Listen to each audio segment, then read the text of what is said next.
debate, uncut and after show. I'm your host Nathan Oakley, and if you are new to this channel, or you've not done so already, then be sure to subscribe. Hit the bell notification icon and join button if you'd like to become a Nathan Oakley 1980 channel member and keep up to date with the Flat Earth debate. If you would like to support the channel, there is a super chat that runs alongside each of these shows while they premiere, and there's also a Coffee, Patreon, crypto and thanks button in the info box below the video. Speaking of Patrons, I'm going to do a quick shout out to all of you who do support me on Patreon. So, a massive shout of thanks and appreciation to Smith Tools and Purchase, Level Blame Poem, Vitali Z, Colton James, BG, Survive the Spin, FE Patriot, Thomas van der Zander, Measured Flat, Chris Wouters, Sea Level Cultist, Mitch Kennedy, Rod, the name's Burley, Twad Wuzzle, Jason Hornsby, JMails24, Unimento, Iron26, Endless, Retro Bill, John Kays, Patrick Gunnels, Banter, Hairy Blade, Mobile Max 777, Rob W, Del West Watson, Unbelievable Productions, Blue Ridge Ranger, Abraham Mohammed, Texas Mike, Chow Yun Cat, David Wayne Foster and Dank. So another massive thank you to all of you for supporting me on Patreon. And with that, I'll hand across to whoever is in Discord and Google so you can enjoy their dulcet tones while I set up for today's live show. Tell you what, they're going nuts with this 69 degrees. This Torah for Yah nonsense. Elder Bear, all the Bevites.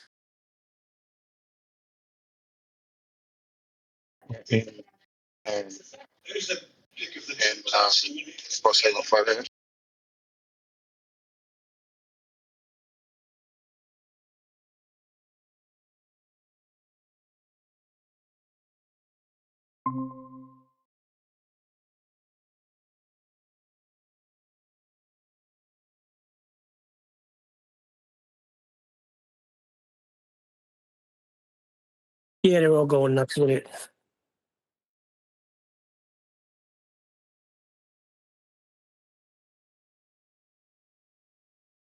Elder Bear, Hayuka, whatever his name is. But your name keeps coming up, Nathan. Oh, yeah, okay.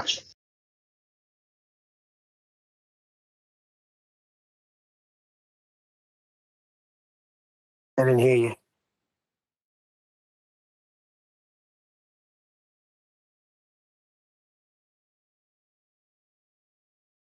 I mean, like I said, it was going to come. And what he's asking is a legitimate question. He's got to either ignore the question or work out how to answer it. No. It ends once you measure an elevation angle. It's game over right there. So that's what I told Hayuka, Elder Bear, whatever his name is. I was just in 24/7. I said, Elder Bear, you measured Earth flat. From that point on, I really don't care. I don't give a crap about anything about it unless I'm on the ocean and I need to cell nav my way out of freaking death. Then I'll worry about it. But I don't see that happening. No. Nathan said. I told him, go buy a couple of celestial navigation books and read up on it.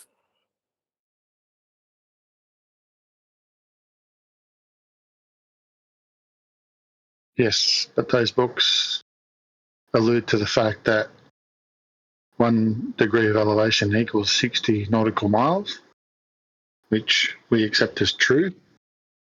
So if in Nathan's book it's going to accept and promote the fact that that's the case, then the extraction of 60 nautical miles is the ratio of 60 a nautical mile to a linear mile. So what people are going to do is they're going to attack that particular chapter, because if you're accepting the fact that there's 60 nautical miles per degree, then you're accepting the ratio. Then there must be a circle of equal altitude at the equator. And I told you it was coming. You just got to work out how to deal with it. Is that measured off a curved Earth sign? And by saying, hang on, by saying that it all ends at the taking of the elevation angle, means that why put that chapter in the book in the first place? Are they measuring anything off a curve? No, no This one's is measuring flat Earth anything off a debate, curve. not celestial navigation debate. It's flat Earth debate, and there is none.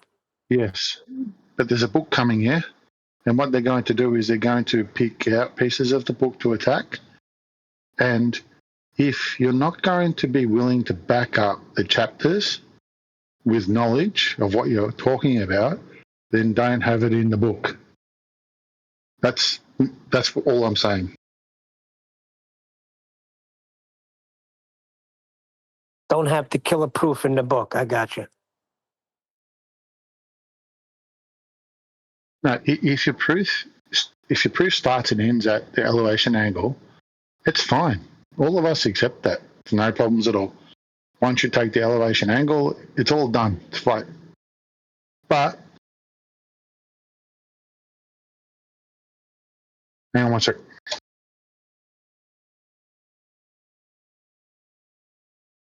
That's where it all ends for me. I don't really care about anything else. Once you've demonstrated to me that you're taking your measurements no other way but off a flat baseline, then the game is over.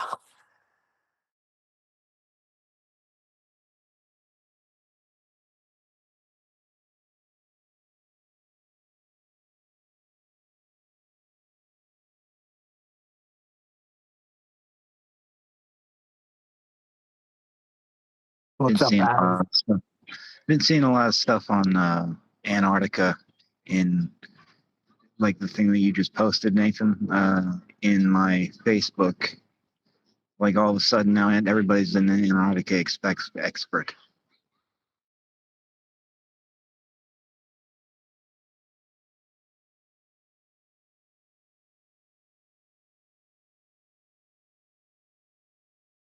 So what are Yeah, you good. saying? I was just saying, like the video Nathan posted about Antarctica. Uh, I've been seeing a lot of that stuff on Facebook, and I don't know. It's just like everybody all of a sudden knows all sorts of stuff about Antarctica.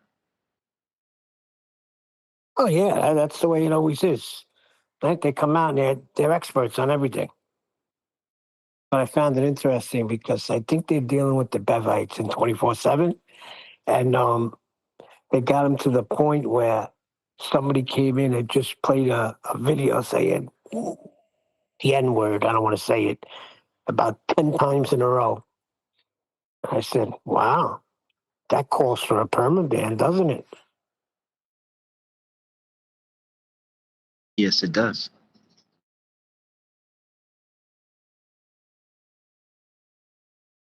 They think they got this. They got some gotcha on this 69-degree nonsense. They really think they have something.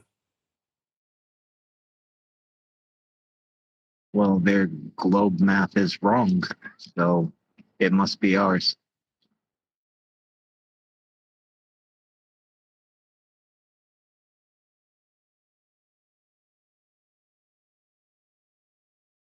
I remember months ago, probably even a year ago, uh, Kiwi saying, "Look, it ends at the elevation angle.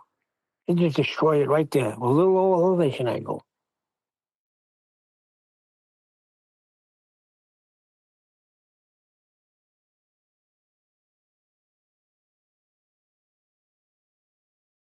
Yesterday there was a guy, just the MX guy. He reminds me of Zebra. You know, he came in. He's like, here, take this height to the stars, and let's talk about how wrong it is. Well, how did you get the height? Yes, like everybody else does. I mean, come on. This was the guy in chat was doing yesterday. He was claiming Brian was wrong about something. I said, well, then give me the height. Then give me the height of Polaris then.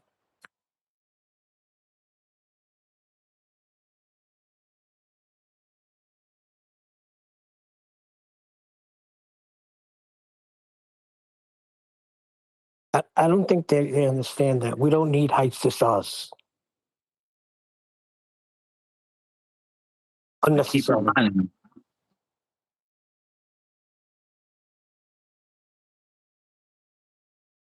Go ahead. I said I keep reminding them. Yeah, it's like I'm not navigating the stars. I mean, to me, this is so simple.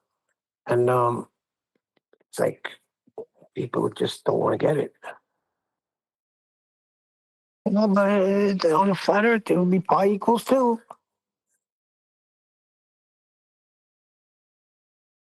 Am I right? The math that they have works out to where pi would equal 2. That's why QE said it was correct, right? The math is correct.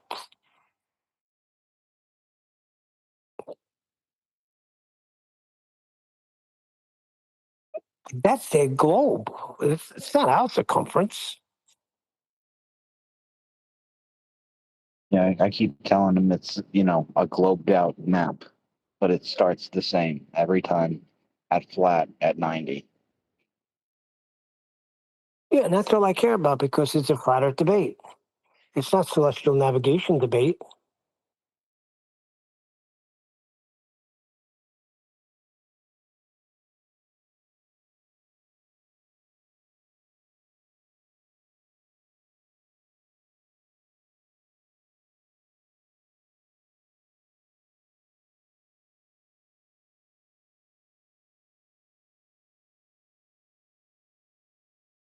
Well, I'm glad you're all warmed up. Yeah, it's a little something. But I do not agree with freaking taking it out of the book. Are you crazy?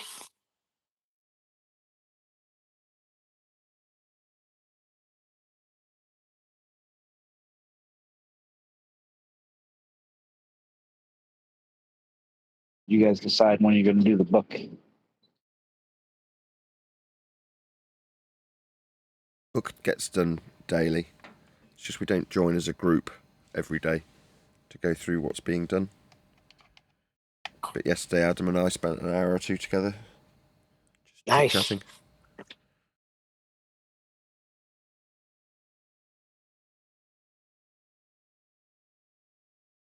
So much for an absentee landlord. How do you like that?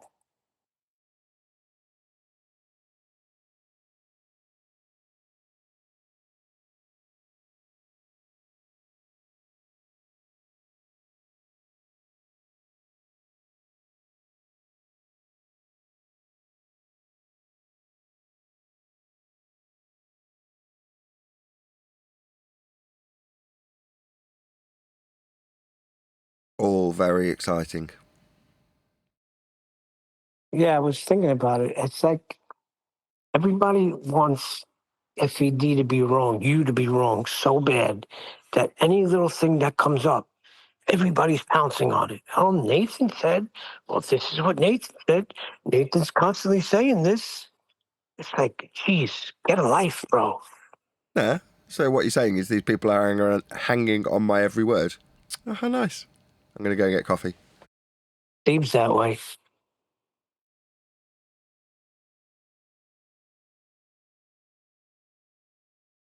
We had Jado, because I was only in for a couple of minutes there before. Jado saying, listen, Elder Bear, you're talking to Neil, not Nathan.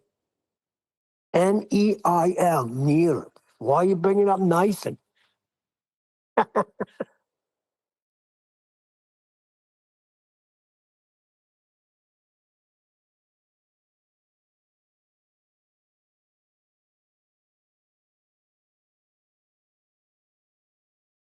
Elder Bear and the Bevites, they have their own way, and I don't like it. I wish they would stay away, but they keep coming back.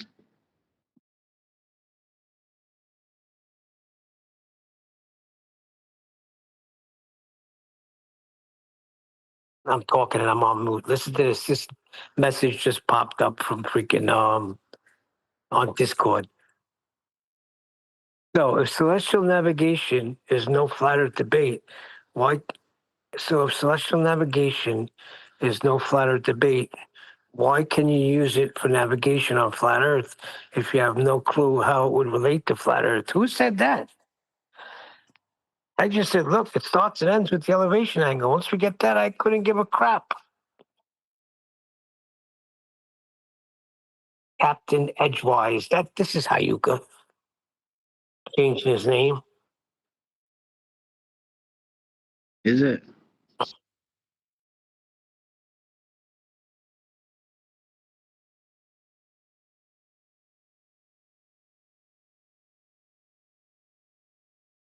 I don't even entertain them with an answer.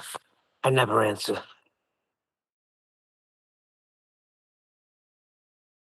Yeah, I blocked most of them, and then I batch on block, and then all of a sudden a bunch of names start popping up that I'm like, oh man, I don't want to hear from you. But I keep them unblocked now because I don't know. It's just it gets boring without them, without the Globers, without the arguments. I understand why they want to keep the debate going and stuff like that. You know, like God, every day I want someone to come in and try. You know, but no one will. They're trying lately because I don't know. Maybe they smell something. They don't smell anything. Listen to this one. This is a guy named Almanator. What makes you believe the GP has to be aligned with the horizon? Are you aware that the horizontal reference of the observer is parallel to the horizon? How does that require the GP be on that horizontal line? You guys are pure fools. Insults won't help you here. Oh, it's By the the old. way, It's the old go through how your argument works and can only work on a flat plane Yes. and ask you how it works on a flat plane trick. right. Then he goes, by the way, we can determine the GP of a celestial without even seeing any horizon. Shocking, huh? So he's going through how you require a horizon, how it's a parallel horizontal plane of reference that's being utilised for the GP, to then ask you why you'd need any of that stuff to require Earth be flat. Well, because that's describing what happens on Earth and it's flat. That's why. You've just explained it. But then he goes on to explain, we don't even need horizons. So he does both the rock and the hard place simultaneously. So he's both saying, I acknowledge and accept that Earth must and can only be measured flat, but I don't even need to measure Earth. Absolutely brilliant. All That's the a new emotions, one. all in one little message. I love it. But that's a new one. Has anybody chosen both before? Or is he the first guy to do this? Nah, they all do it. That's why it's done that way. Instinctually, the second that I point out that Earth is measured flat for their example, they relinquish it. Oh, well, we don't measure Earth then. It's only conceptual. Whatever they say, it don't matter. What did he say? This don't even need a horizon. You've just referenced the horizon there, haven't you? Like, literally, you've talked about it being flat and parallel Yeah. in this process. But you don't need it. Well, then piss off. You've got nothing then, have you? You've got no measurement then. Well, you do want it. You want to use the flat Earth measurement that you just said you don't need. Okay, no worries. Use your flat, parallel. Use it all while you're on your knees acknowledging Earth is flat. I don't give a crap which. People are idiots. They think we care that you need a flat Earth for it. I don't care that you need a flat Earth for this. And as for the 1 degree for every 60 nautical miles, I don't know why Jardo's under the misapprehension this is mine. Did it have my name above the measurement? Is it called Nathan's measurement? Why are you under the misapprehension this is mine? It's not. It's theirs.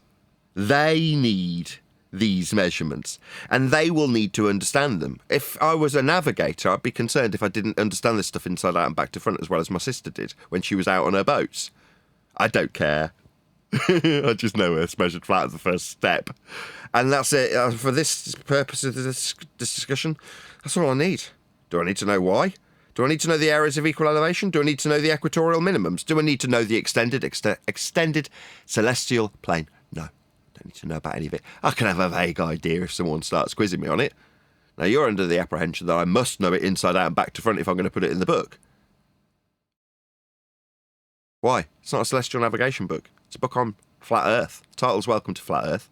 The moment they, not me, require Earth to be measured flat, and I state those facts as they are facts for them, not me, I don't need to know the intrinsic details of how heliocentrism extrapolates globe, or, in this case, the mapping system.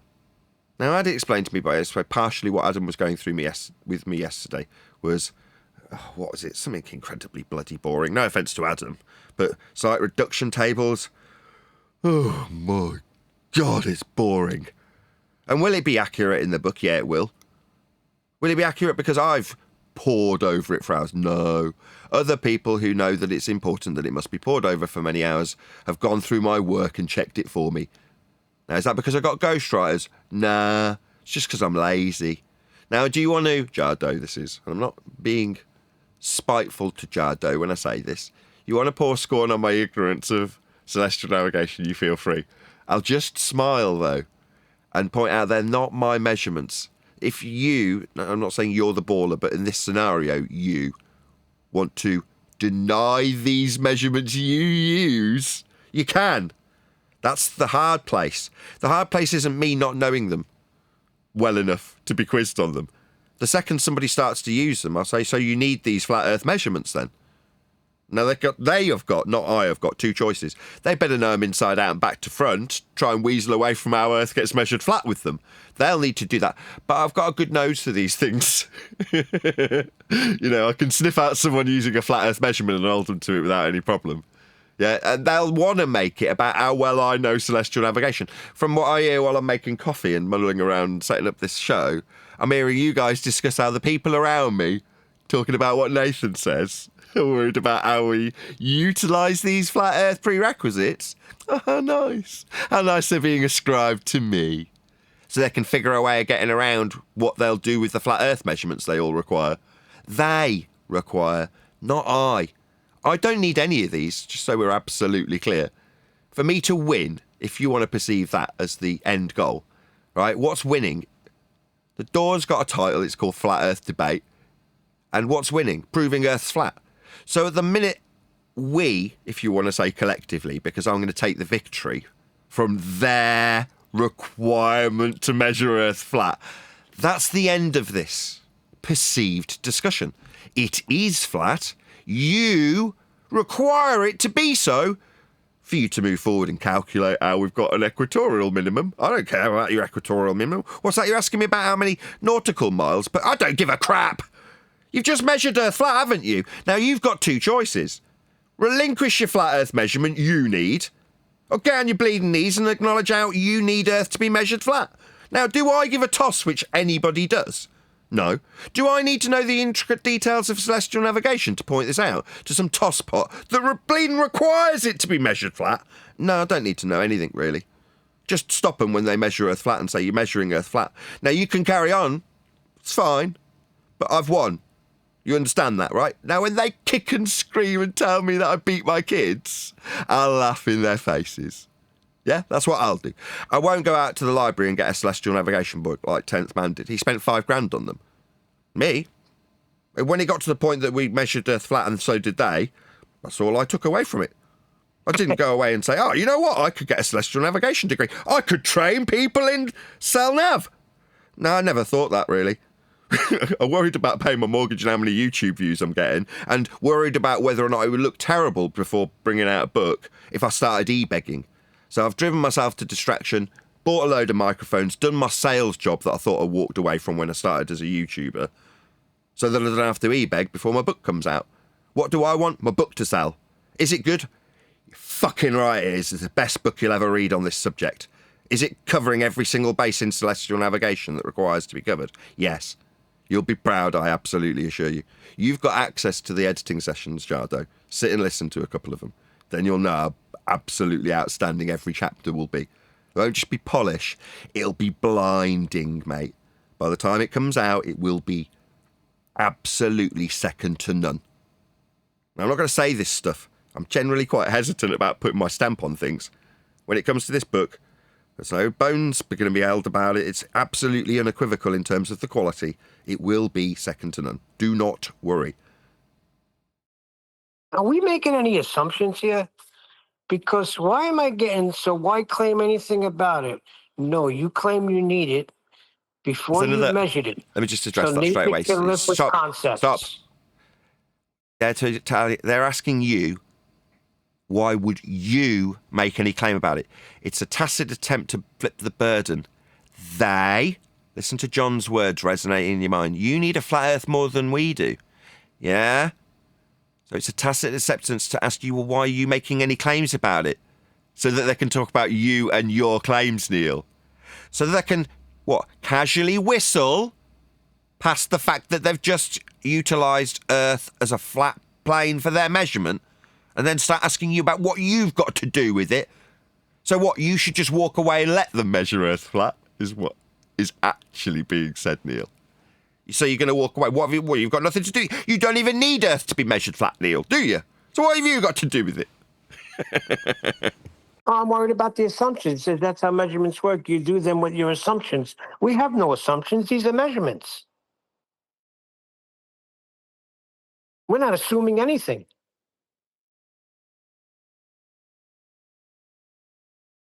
Some of our assumptions have failed. We don't make no assumptions. We measure Earth flat.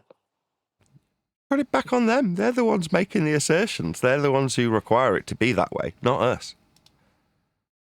Ah, the helicopters are coming after you, Nathan. Yeah, it's second day in a row. Morning. Good morning. How's it going? Well, I see Bacon resurfaced. Remember Bacon, how we fried him a few times? He resurfaced with the same argument. They don't equal 180 degrees.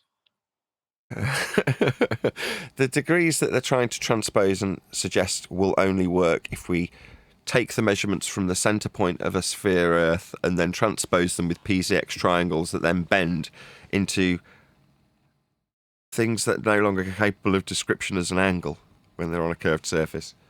Don't add up to 180. You're like, okay, so when we talk about angle measurements with respect to Earth's surface, we're talking about elevation angle measurements. We're not talking about the after-the-fact transposition into celestial sphere, PZX triangle-based globe Earth, an equatorial plane for you to be standing in, not on, describing these curved pizza slices, not even being capable of being described as angles, let alone, according to them, adding up to 180.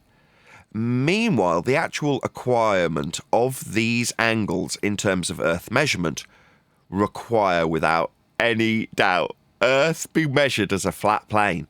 We're talking about elevation angle measurements, aren't we? So what is an elevation angle measurement? Well, it's the measurement of the horizontal plane the observer is standing on compared to the target object in the sky. One straight line to the target object, one straight line along the horizontal plane the observer is standing on and measuring. That's what it is. By definition, you require Earth be flat to measure this angle. But they want to whistle past the acquisition of the Earth-based measurement and talk about their PZX triangle model-based, hemispherical, then full spherical, plane-based, globe-based, protractor-based model where we're standing in hell plotting out pizza slices that don't add up to 180. How coy. How delightful. It's a good job we understand the transposition from flat Earth acquisition of angle measurement on the surface to globe Earth creation with the flat Earth measurements we all love. Bacon, you say? Why doesn't he use his real name? I'll tell you why. Because he knows he's wrong. He's a coward. My name's Nathan Oakley. I'd like to introduce myself to you if you're watching this. The reason I use my real name is because I'm not ashamed of anything I say. When I detail the Earth being measured flat in a linear fashion with miles, those are facts that I can stand behind without any debate. When I say that Earth is measured flat with elevation angles that require a flat baseline, that's the surface and it forms part of the angle. These idiots with names like Bacon and Cheeseburger and whatever these idiots who are cowards and hide behind false names on the internet say about Earth being a sphere will always track back to a man like myself with a real name pointing out that Earth is measured flat. That's what I said. I used my real name. I went in 24/7 for a couple of minutes to deal with Elder Bear, Hayuko, whatever his name is. He was flipping back and forth. I said, where is your real name? My name is Neil Cosentino. Yeah, these people are cowards. They hide behind their fake sock accounts and fake names because they are too scared to stand by what they actually say. Hayuka isn't a real name. It's a fake name for a fake persona that's already been created. It's a way of protecting an already in existence fake persona called Elderbear. Why? Because he has no intention of standing by anything should it be proven wrong. Doesn't have the courage of his conviction when he says things. What he can do is troll us and ask us to stand by the after-the-fact flat Earth measurements in terms of what they infer by calculation, utilise to create spheres, and tell us that we should stand by the after-the-fact extrapolations that Globe Earth will utilise these on-screen measurements of a flat surface level for angles to things like the sun. This on screen now is how Antarctica, for example, was measured for a 24-hour period with the sun. Yeah? Earth got measured flat. Beyond that, who cares? That's how Earth gets measured. Is it my problem that you need to extrapolate these flat Earth prerequisites and measurements from a flat surface level into a sphere that you think you can project PZX triangles to tell me how the angles don't add up to 180? I don't give a crap. Earth gets measured flat for any of these discussions to take place. For you to tell me that there's no guns in Antarctica, you need to travel across a surface level in straight and level flight, measured in black boxes in flights. Always. Earth is measured flat by the aircraft that fly straight and level. That's what they do. It's a principle of flight that is utilised daily. Now, I don't have to care how flight works. I don't have to understand anything about flight to talk about how Earth is required to be flat to remain in straight and level flight parallel with surface level, measured with sea level, with altimeters that track data in black boxes and show you that Earth is measured flat. I can just show you black box data. But what can you do? You can scream at me and tell me I'm wrong. Like it's my Nathan Oakley's black box data. Wrong. Like this on-screen flat Earth elevation angle measurement that people in Antarctica spent a lot of money to go and measure and call an experiment. Okay?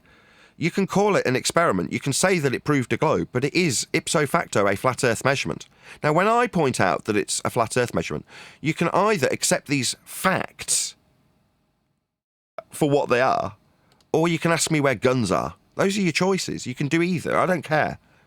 But it's not me measuring Earth. I'm not in Antarctica. People are, why didn't you go? Because I couldn't give a crap. But I did get phoned up proactively from Antarctica to be told about the flat Earth measurements that they were making. And when I told one of the participants that he was measuring a flat Earth for the 100th time, he went nuts and started yelling my name into the snow. Now, that isn't my fault. But that is just how it is. We are measuring Earth flat always, without exception. Now, the second that I sniff out somebody who's wanting to prove something about Earth, there's a good chance that they will, very quickly, that's the good chance bit, not the following bit, measure Earth flat. They'll do that without doubt. That can't be any other way of measuring a flat Earth, because that's how Earth gets measured, flat. But it'll be pretty quick, and when I get to the sniffing out of that flat Earth measurement they need, they'll start yelling at me and telling me I'm an idiot, telling me I beat my kids, asking me where guns are, things of that nature. But it won't change that the people who are talking to me, why are they talking to me? Because they want to change my mind, don't they? They need me to return to the cult. They need me to stop pointing out how Earth gets measured flat, to believe in the cult of a globe Earth, to stand in and measure PZX pizzas from a flat plane called the equatorial plane that we all actually stand upon to measure the angles that system requires you utilise a flat Earth to measure. You, not me. But this needs to be projected onto me like I'm wrong about something when I point out the facts of the matter. Now, I'm not wrong about anything. You need Earth to be flat. I don't need Earth to be anything. I'm not trying to prove anything. These aren't my measurements. But it'll be an evergreen subject. We'll always be talking about this so long as people are under the Western world religious control of heliocentrism. Same exact system that's used, but to a different end, with Scientology. They're both the same system, used in the same way to control people. Now, the fact that I and a lot of people around me have left this cult, that's all it is. It's just a cult. You, if you were unaware of this, I'll put my lights on again. You're in a cult. Now, that's not my fault. I've left your cult of heliocentrism, and I'm pointing out how absurd it is to measure Earth flat, to believe that you've got pizza slices called PZX triangles, to ask me about how they'd measure 180 degrees. I'm not measuring any triangles on any global surfaces that are derived from flat Earth angle measurements. I'm not doing that. You are. But you're going to come and tell me about it, aren't you? Yeah, you're all bonkers. You're in a cult and you need to convert the ex-cult members back to the cult. And when they point out that your cult requires Earth be measured flat, you start talking about how I'm a child abuser. I'm not. But you do measure Earth flat. That'll never change. That's how you know they're in a cult, because they want to bring you back. See, we don't care. You leave flat Earth, that's on you. Have a good life. I'm not looking to reel you back in. Yeah, I don't want you. Let's just make the distinction. You globe-believing cult members who come and tell me about PZX triangles not adding up to 180. Yeah, I don't want you to believe Earth's flat. I don't care if you know that your globe Earth cult requires it to be measured flat. I don't care. I don't need you to be around me. I don't want you around me. I don't want your money. I don't want anything from you. It's like you people start telling me what I can have. I'll give you a flat Earth, said Conspiracy Cats. I don't want it. I don't want it from you. I don't want Conspiracy Cats to tell me he'll give me a flat Earth.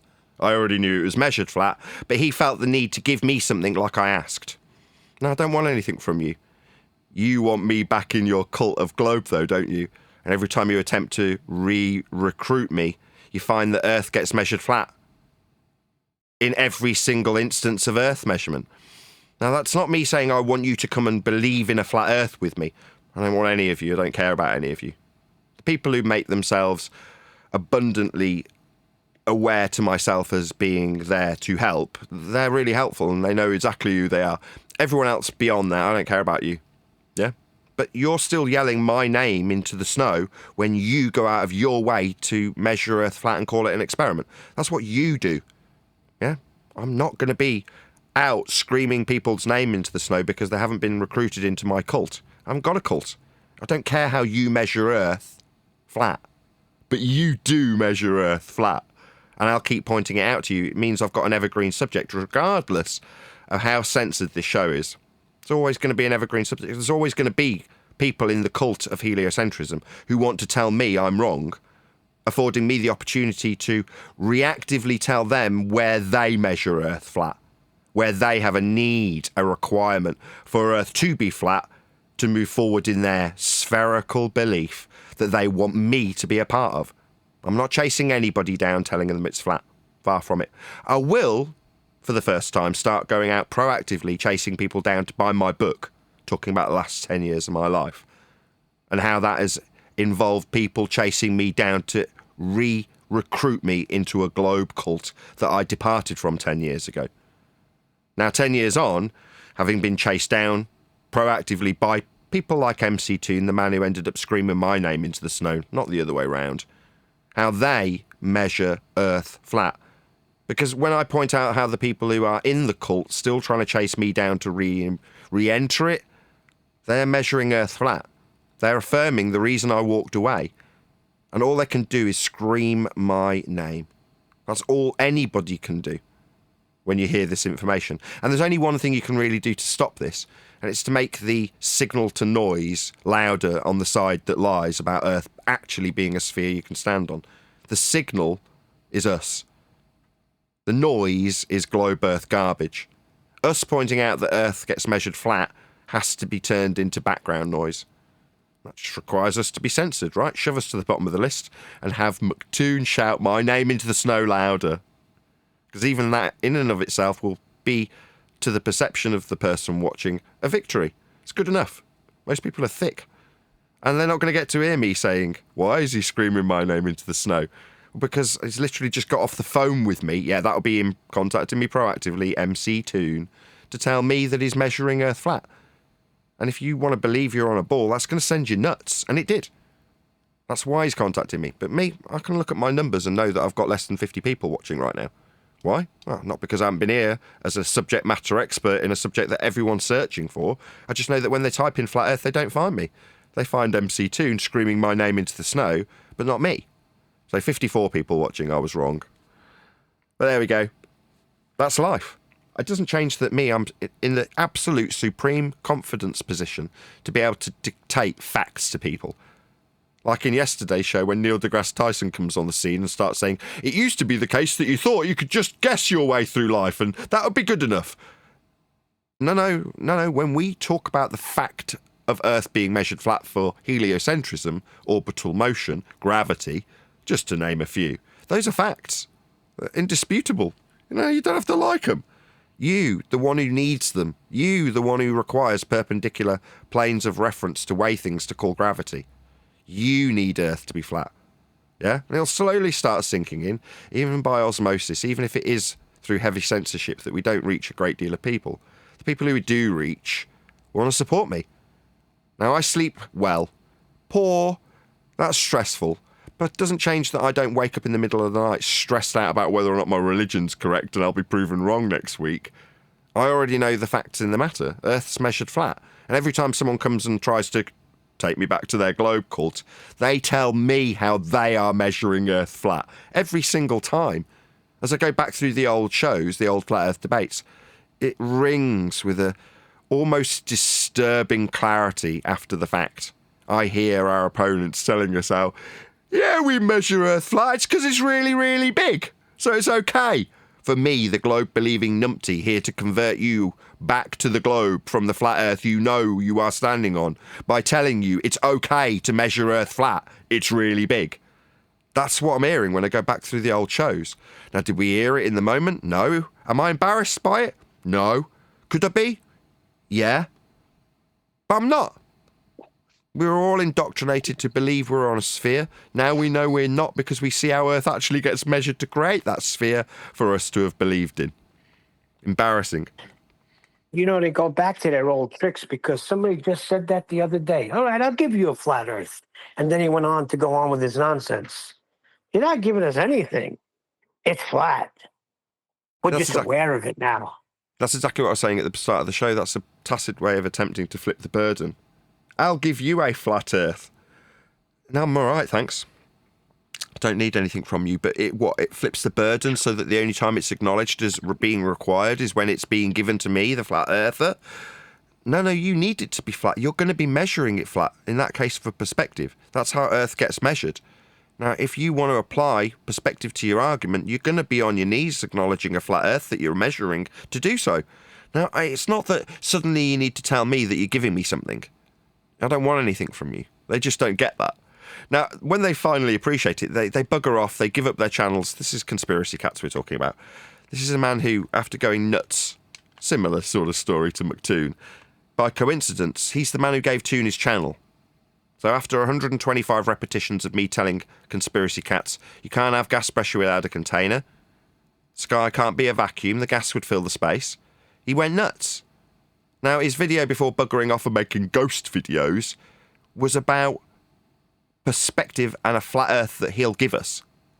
Now, in his saying that, presumably when we point out that, no, you're not just giving us a flat Earth, you're measuring Earth flat, that's where he's lost the plot completely and given up his channel. Giving it to a man who went down to Antarctica to have the 100th rendition of you're measuring Earth flat with elevation angles told to him.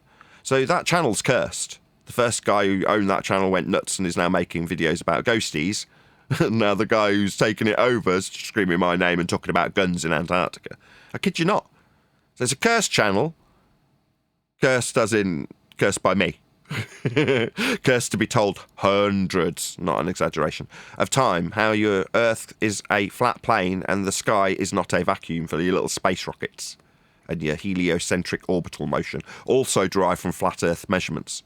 Yeah, the motion that you will think that we're moving around the sun with, you get that maths from flat plane elevation angle measurements of the stars. That's where it comes from. Again, these aren't Nathan Oakley's flat Earth measurements that you need to argue about. It's what you, if you're a heliocentrist, that's a idiot globe-believing numpty, require Earth to be measured as. That's flat. In order for you to ignore the fact that Earth has just been measured flat and suggest that that means you're standing on a sphere, violating the base principle measurements that you've just utilised to create the sphere with. Well, this seems to drive people crazy when you talk about measurements. It drives them out of their mind. Well, they'll keep trying to contact you with nonsense information to try and bring you back on a ball that never existed in the first place.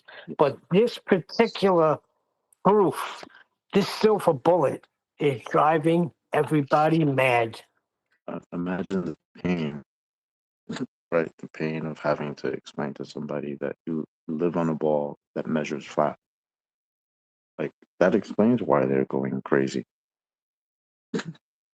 right? That's right there. You have to believe you live on a ball that also measures flat.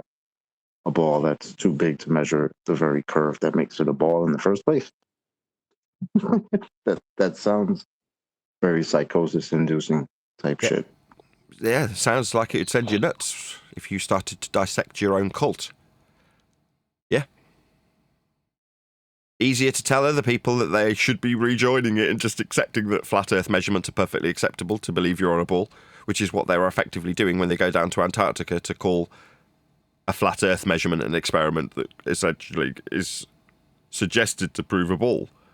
So your flat Earth measurement of an angle from surface level is an experiment that proves a ball, is it? Where are the guns? He tried to deflect with measurements. As I'm deflecting with guns, he's trying to deflect with measurements. How dare he? Yeah. So I edited out the section where I'm telling him, no, Toon, you measure Earth flat. I leave a little pause after he's ranted at me, ask him if he's done, and then start pointing out with his mute button in use and full effect that he measures Earth flat. And as I start telling him, he says, don't interrupt me. It's absolutely priceless. Have you heard that clip? Yeah, then he goes, get off your life partner, the mute button. Yeah. He's telling you to get off it when he's on it. Yeah, he's telling me to get off my mute button I'm married to. And that statement is an interruption to me pointing out that Earth is being measured flat by him.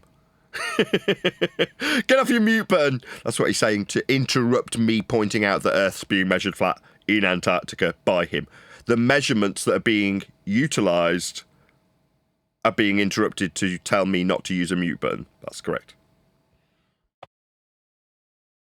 You can't make this stuff up, I'm telling you. Yep. We do actually have a video to cover today. So I came across this whilst doom scrolling. Something science, TL something science. I can't read at this distance. I'm so sorry, my dear. She isn't really my concern, if I'm honest. It's just the story that she's telling that is interesting, to say the least. Now, there's a bit of a, what would you call it? Twist?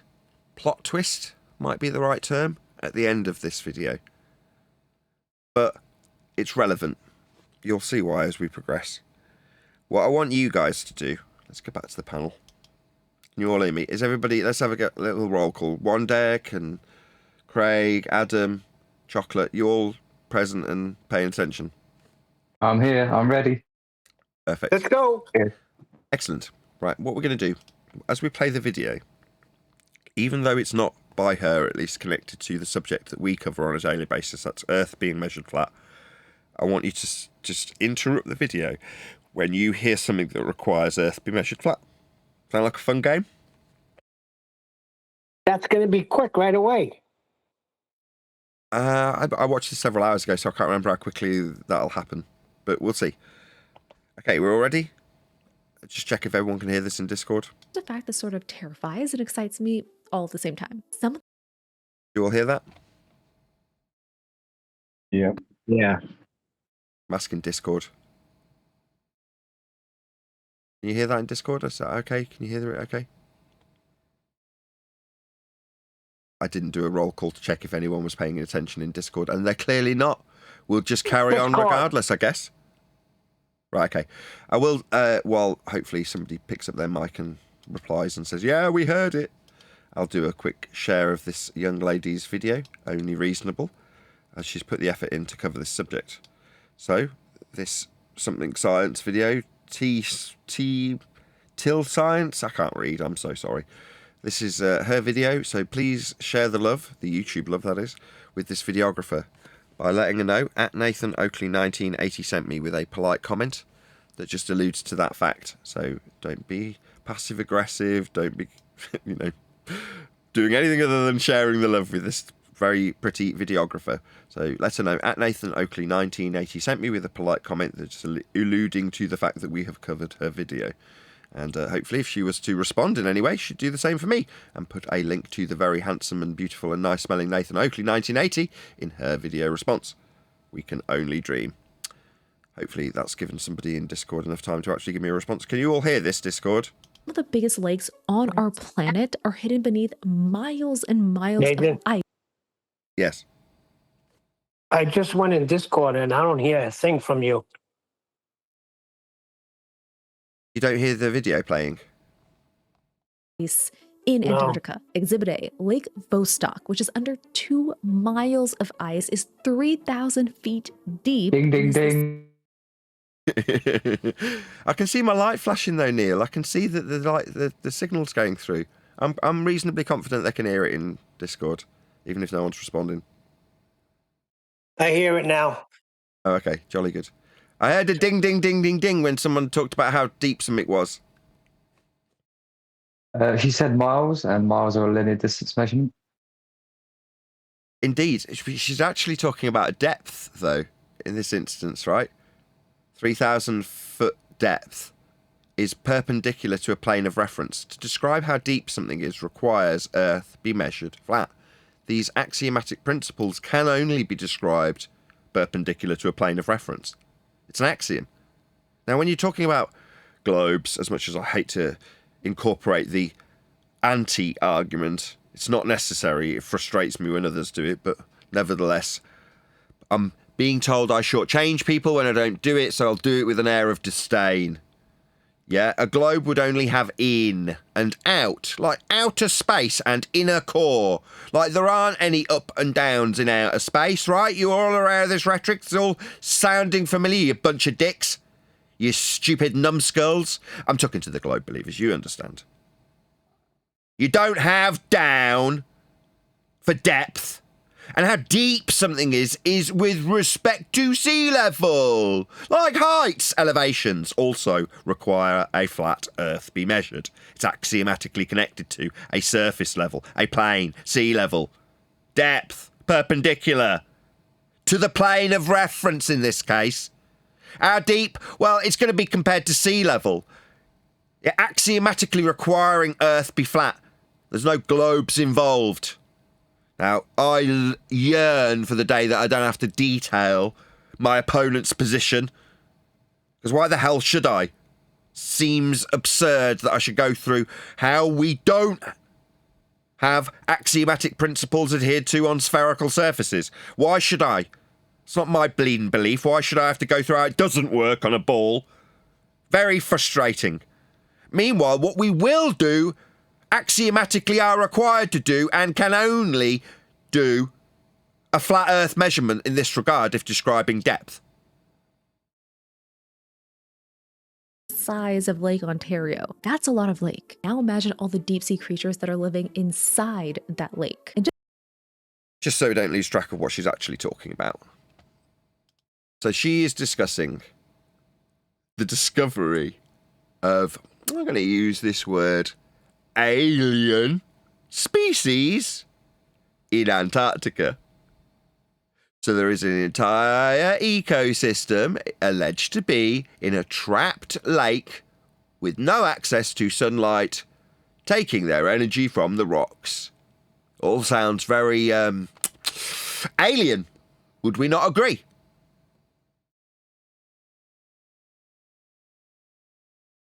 just remember, whatever life is living inside this lake hasn't seen the light of day for 15 million years. That's It hasn't seen the light of day. That was a full stop. Yeah, we're for 15 million years. Sorry, do you want to prove that timeline?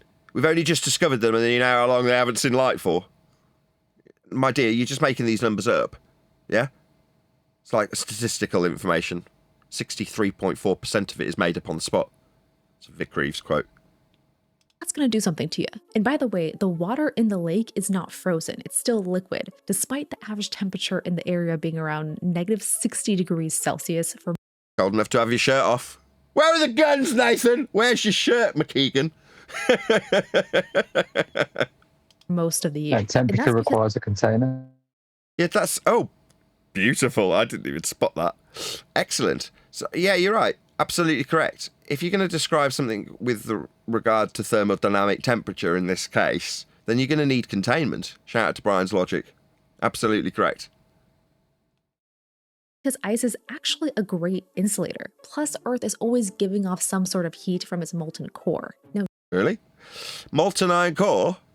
No, there is no molten iron core. This is a derivation that creates a ball for you to stand within on an equatorial plane. There's no evidence of an actual molten iron core. There is only Earth-based flat measurements from an equatorial plane derived from surface level. You want to see it? There it is. This isn't a molten, juicy iron hot core heating up the surface that isn't curving.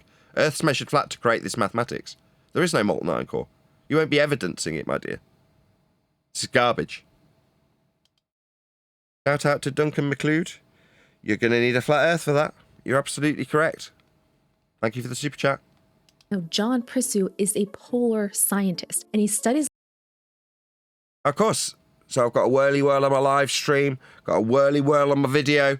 I've got my expensive gigabit internet that's been perfect up until today. I've got a computer that's running absolutely perfectly and flawlessly right up until the point that I'm covering the Antarctic shelf. How interesting that my video should crap out right this second. Do do do do do do do do. No, so that's it. We're not covering this video, it would seem. My recording will maintain my frustration in terms of how consistently my computer is functioning and how my absolutely outstanding and expensive internet would typically be working fine, right up until the point that we're talking about how the new alien life's been discovered in Antarctica, and now we've got the whirly whirl. We're talking about how Earth is measured flat in the most recent endeavours of Antarctic explorers, according to what we are alleged to be talking about.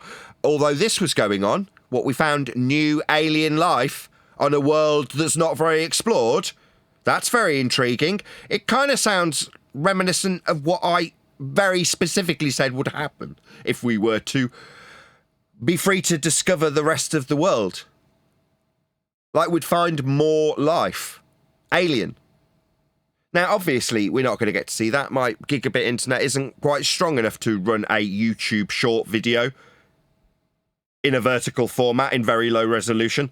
Obviously, that would be unreasonable. So I'll have to tell you from memory, having watched this video already, that this lady then goes on about the Antarctic explorer she's now detailed. His life forms inside of these deep ice lakes like Lake Vostok. And one of the questions he studies is how do these organisms survive without getting any sunlight? So we've got a chap in Antarctica investigating how the alien life survives under very different circumstances. So before now, this life wasn't known of. Now we've got new life discoveries, and we've got the quote-unquote scientists. They're not. This isn't science. They're just having a little look. Trying to figure out how new life has been discovered in an area that we are kept away from. Only recently, men were turned away at gunpoint from Antarctica. These are the facts. Now, other men are allowed to discover alien life there. We're not. I mean, we can go there and measure Earth flat and call them experiments, like the people who recently went from our beloved group, shoulder to shoulder, together with us.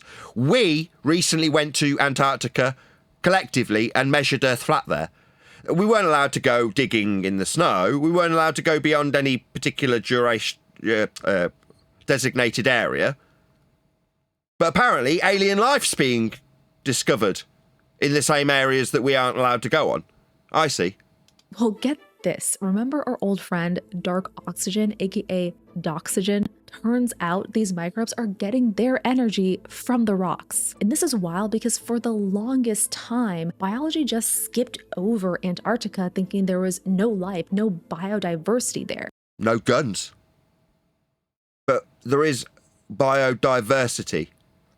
New biodiversity being alien life, in essence. Previously undiscovered, now living very differently in a different area that wasn't charted previously, newly discovered in the history of our continental expansion, flat in directionalities that are measured flat with linear distance measurements and angle measurements off flat planes. So in the recently shut down with the Antarctic Treaty, recently escorting people away at gunpoint, recently used for flat Earth experiments in a very limited capacity, this area is now yielding new life. How interesting that alien life would be found there.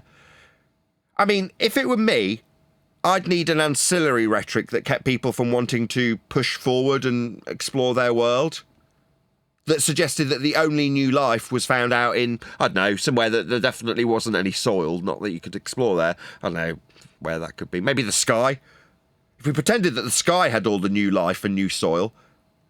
I mean, there is an entire division called NASA that are involved in this process of suggesting that any new life that we will find will be found on planets and in the sky.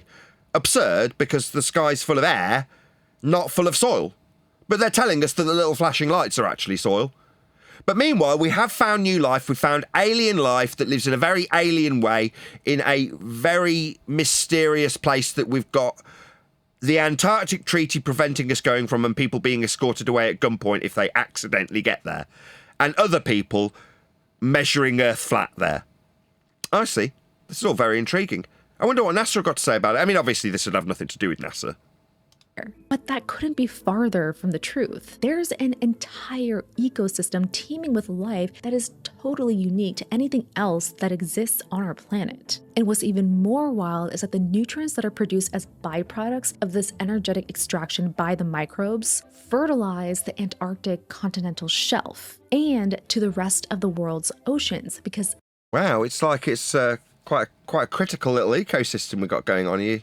Kind of suggesting that it's almost like life begins there and gets filtered through the rest of the world, through the systems that filter through the Antarctic snow.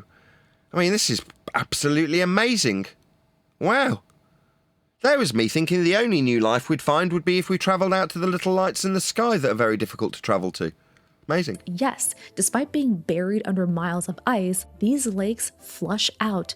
We're buried under miles of ice. Yeah, that's a flat Earth distance below the surface level, isn't it? We're measuring Earth flat, okay. To the ocean. So what does that mean? It means we have this gigantic hidden ecosystem that is potentially shaping the rest of the planet with So, new alien life potentially shaping the rest of our known surface. Planet, I'm not going to buy that, my love. No, I'm sorry. You need to measure Earth flat to infer this planetary bullshit that's part of your religion. Now, I know that you're a heliocentrist, and really we should be tolerant of other people's religions. I'm not. You're a scumbag when you come to your religion. Most of you would rather see me dead than talk about how Earth gets measured flat for your religion of planets. We're not. We're measuring the surface level with angles and stuff. Go ahead. I won't be tolerant of this religion because I was practically forced into it without my acknowledgement when I was a baby. So, no, I won't be going back. Don't need none of that anymore. Thanks. I'm an adult.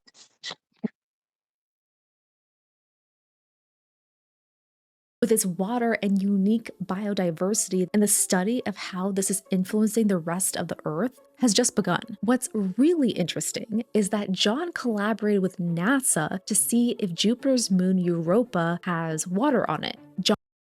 Oh, what an interesting parallel. So the little twinkling lights in the sky, just as interesting as this new alien life found in an area governed by the Antarctic Treaty where men get escorted away at gunpoint should they accidentally land there when they don't have permission and haven't filled out the forms and aren't there to measure a flat Earth with angles. I see. So NASA getting involved then. So in terms of whether or not we'll find new worlds, new life, travelling up and out... Can't travel up on a globe, only out in this heliocentric religion you hold, my dear. Nevertheless, when travelling out towards your version of the soil in the sky, because that makes a whole lot of frickin' sense, doesn't it? I do a whole lot of digging and gardening in the sky, like most people. But we haven't found any new worlds like the new worlds found in the last few hundred years, right? The lights in the sky, have literally yielded absolutely nothing in terms of new soil. But we have just found an entire ecosystem buried beneath a surface that you'll be escorted away from at gunpoint if you accidentally land there by the Chilean government. Is that right? You'd think we'd all be encouraged to go and investigate some more. What's that? I know, let's pour money into finding the soil in the sky. By way of a religious belief that the sky is a vacuum and that we've got us moving around the sun in a motion derived from flat Earth angle measurements of the stars. What an absurd waste of money. Why are all these religions wasting money on pretending that there's soil in the sky and that we move in an orbital motion that's derived based on a prerequisite that Earth can only be measured flat? That seems really silly. Why would you want to pour money into this nonsense? Why would you believe a single word that the man's got to say when he's ascribing some of it to his NASA experiments that they're not, that assert that we've got ecosystems and aliens in the sky? Oh, so we've definitely found new life under the very heavily controlled Antarctic shelf. But there's also definitely life under the shelves in the lights in the sky. Definitely, definitely. John's assessment was that the environment on Europa was... When did he go to Europa? Oh, he's just a bullshitting heliocentrist. Yeah, there's a lot of that about, bullshitting heliocentrists. You know, I went to Mars. I mean, I didn't. I'm just using the same standard as this guy when he talks about Europa, right? I just talk about the candy cotton clouds on Mars, because that's what they've got. Why? Well, because I made it up myself. was very similar to Antarctica. Wow, very similar. So when you look at that light with your eyeballs, do you think about little lakes buried hundreds of miles below snow? Is that what you look at, the lights in the sky, and think? It sounds like you've got a demented religious belief about lights being soil. That seems stupid. Why? Well, because we measure Earth flat with elevation angles and create this system called orbital motion, which makes Earth a ball in mathematics, moving around the sun, and hundreds of millions of miles of distance between us and these lights that are also soil. That's Copernican heliocentric orbital motion, my dear. That's been derived by measuring Earth flat with elevation angles. Wouldn't you know? So we're definitely not going to compare lights in the sky and how much soil they've got, or how much life they've got teeming under ice caps, because they're little twinkling lights in the sky, as opposed to the actual land that we can explore and seem to continually expand and find life when we do. But I know, lock it all down and say the world's a ball, I guess. So it's entirely possible that Europa also... It's entirely possible that Europa also has the life that has literally just been found in an area that's heavily controlled and governed on the edges of the known worlds that we've been expanding for the last several hundred years, horizontally. But there might also be land vertically. You can't have vertically if you believe you're on a ball. There is no up. And these little twinkling lights are just that. They're not the subject when you're finding life in Antarctica. If you are, I mean, this could all be bollocks for all I know. But if you're going to allege that you found life in Antarctica, why would it immediately be compared to a frickin' light in the sky? What are you, Simba? Are you a little lion cub being lied to by your rather demented elderly father about how you'll turn into a frickin' light one day? These lights aren't soil. Just because you found life in Antarctica doesn't mean that suddenly the lights in the sky are also soil. This is stupid. has massive lakes that are just hidden underneath miles and miles of ice. No, to be hidden under miles and miles of ice, like Earth, you'd have to describe it perpendicular to a surface level. You're not going to get that out of the extrapolated orbital motion spherically based Europa that you're describing. This is absurd. If you like these types of stories, then give us a follow everywhere at Teal Science. Teal Science. There you go. Glad she separated it out so I could do a proper shout out to her. It's no offence to you, my dear. You don't know. It's Dunning-Kruger. Your confidence is misplaced because you don't know what you don't know. You don't know that your heliocentric orbital motion that could give you lights that are soil requires Earth be measured flat with elevation angles. You didn't know that. You're Dunning-Kruger. But that's all right. I'll still shout you out. Hopefully you do the same for me. Till Science. Go and shout her out. Give her a like. Go and leave a comment on her video that alludes to the fact that we have covered her video today on Flat Earth Debate. Leave her a polite comment that doesn't immediately get eradicated by the YouTube algorithmic bots or indeed the videographer herself, just let her know. At Nathan Oakley 1980 sent me, and hopefully she'd do the same for me if she was to respond. Maybe she'd feel the need to disagree. Au contraire, Nathan! We don't acquire elevation angle measurements to the stars to create a polaris-centric system to project spherically through and from an equatorial plane to a celestial sphere that we use to plot out those angles we measured off the flat surface. You're wrong, Nathan! We do actually have lights that could be soil, based on the mathematics derived from the bastardised flat Earth measurements that preclude Earth being a curved surface moving around the sun. You just don't understand, she might say, as a sake of example. Or not. Earth is definitely measured flat, and she might just accept that and decide that it might not be a good idea to tangle with me. It might be embarrassing. She might be demonstrably proven Dunning-Kruger for the ignorance of the flat Earth that's measured for her systems to suggest the soil in the sky. She might just decide it's not a good idea to acknowledge any of these facts and think that if she sticks her head in the sand, it'll just go away and Earth will remain sphere-shaped based on those flat Earth measurements she just found out from me Earth was measured with. Let her know. At Nathan Oakley 1980 sent me. There's a comment. I haven't pinned it, but it's going by in the chat now. If you're in the live stream, if you're amongst the 76 people who are watching this live, please let her know. At Nathan Oakley 1980 sent me, and hopefully she'd do the same for me if she was to make a response rather than stick her head in the sand after finding out Earth is always measured flat.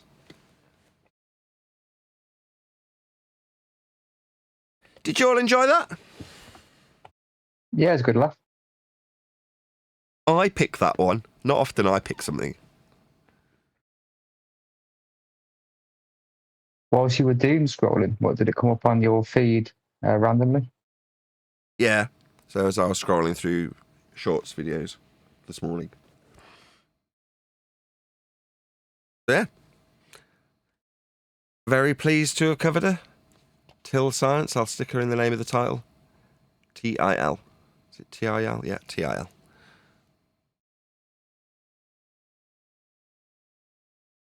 Any remarks from you got to feel guys? sorry for the ballers. Go ahead. I was going to say, you got to feel sorry for the ballers because it's unbeknownst to them how much of a flat earth they utilise to tell you about Earth's a sphere, whereas the anti-flat earthers know. Yeah, the anti-flat earthers, it keeps them up at night.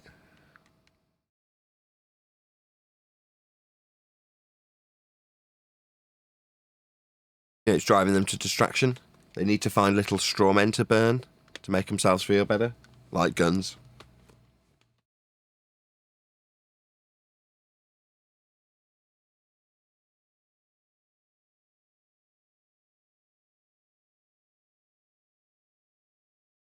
I could give you an Earth measurement, the globe.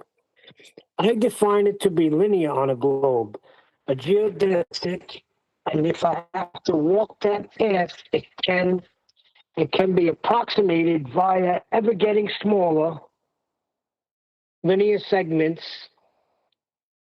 How does this get right? I can compute a linear distance. So does he think he's living inside a globe? I don't know what they think. I just know how the globe gets created from flat Earth measurements at vernal Well, if he's equinox. going to give me measurements of a globe, it's got to be on top, not from inside. Yeah, I can't help how it works. It's not my model. It's not Nathan Oakley's globe. What do you want from me? But when you say you can get linear measurements from freaking a globe, then you take me inside the globe, there's something wrong there, no? Yeah, the globe's nothing more than a glorified protractor, Neil.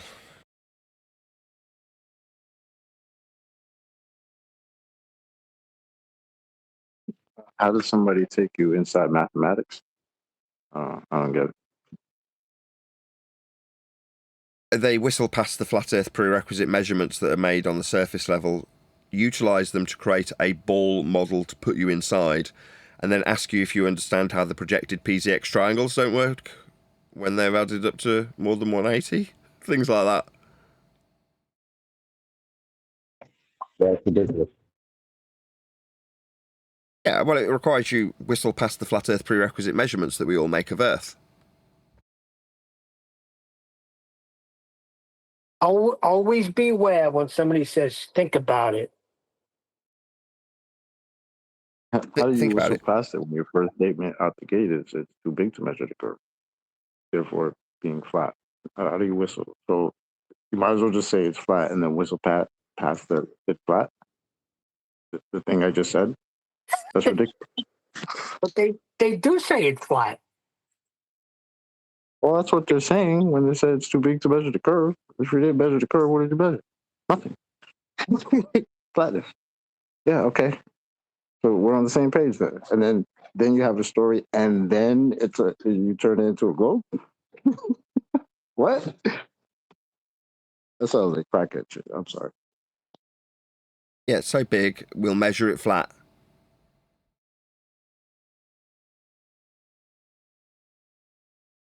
That's because Earth's an oblate disco ball. No, it's so big, we'll measure it flat, because it's flat. That's how we'll measure it, flat. Big and flat. Just like it's measured.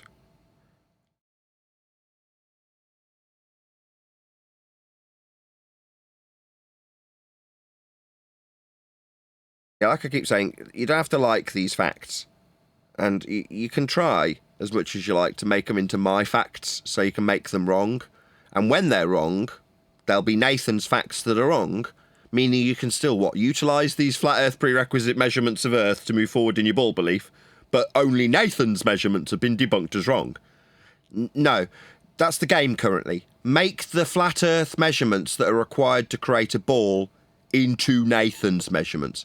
Get Nathan to describe how the calculated sphere values that are extrapolated from those measurements are correct or incorrect, and when one or other is shown to be the converse after Nathan has described them, that makes Nathan wrong.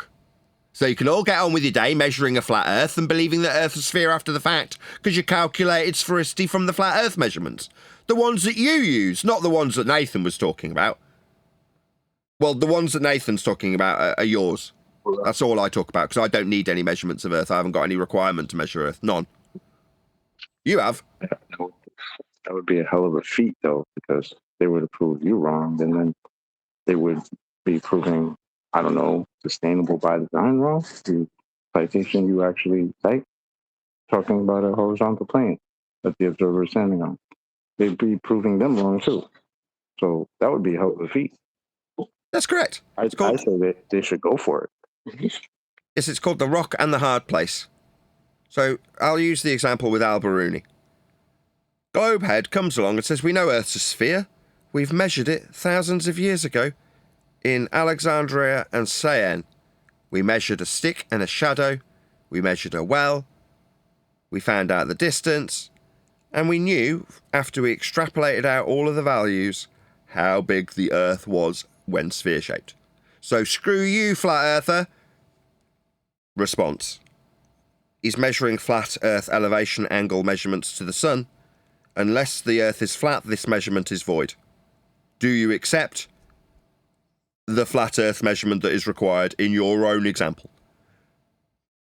That is to ask the person, do they accept the rock they are standing on of a flat Earth measurement they've just declared in Alexandria and Cyan? If the response is yes, they accept Earth is measured flat. The rock. Alternative option. The hard place. No, Flurf, I do not accept this measurement of a flat Earth. He's not measuring Earth flat in Cyan. He's not measuring Earth flat in Alexandria. Elevation angle measurements of the surface have got nothing to do with the surface. This isn't even a measurement. I don't even accept that he exists. Okay then. So you have now decided that you will be relinquishing your measurements then. You don't want them to be of Earth. They're not of Earth. You don't have a measurement then. AKA the hard place. Then be gone. You have no measurement. You have nothing then. It's not a measurement of Earth then. Why did you stupid numpty clown, bring it up? You bought it to me to tell me Earth isn't flat. I point out where you are, utilising a flat Earth measurement of an angle with respect to surface level, stick and shadow, elevation angle, look it up. And when I point out Earth must be flat for your measurements, you tell me it's not of Earth, that it's only a conceptual idea, it's not really with respect to the surface. Yeah? Is that what you want? Yeah, I don't care. You can relinquish your requirement to measure Earth flat all you like.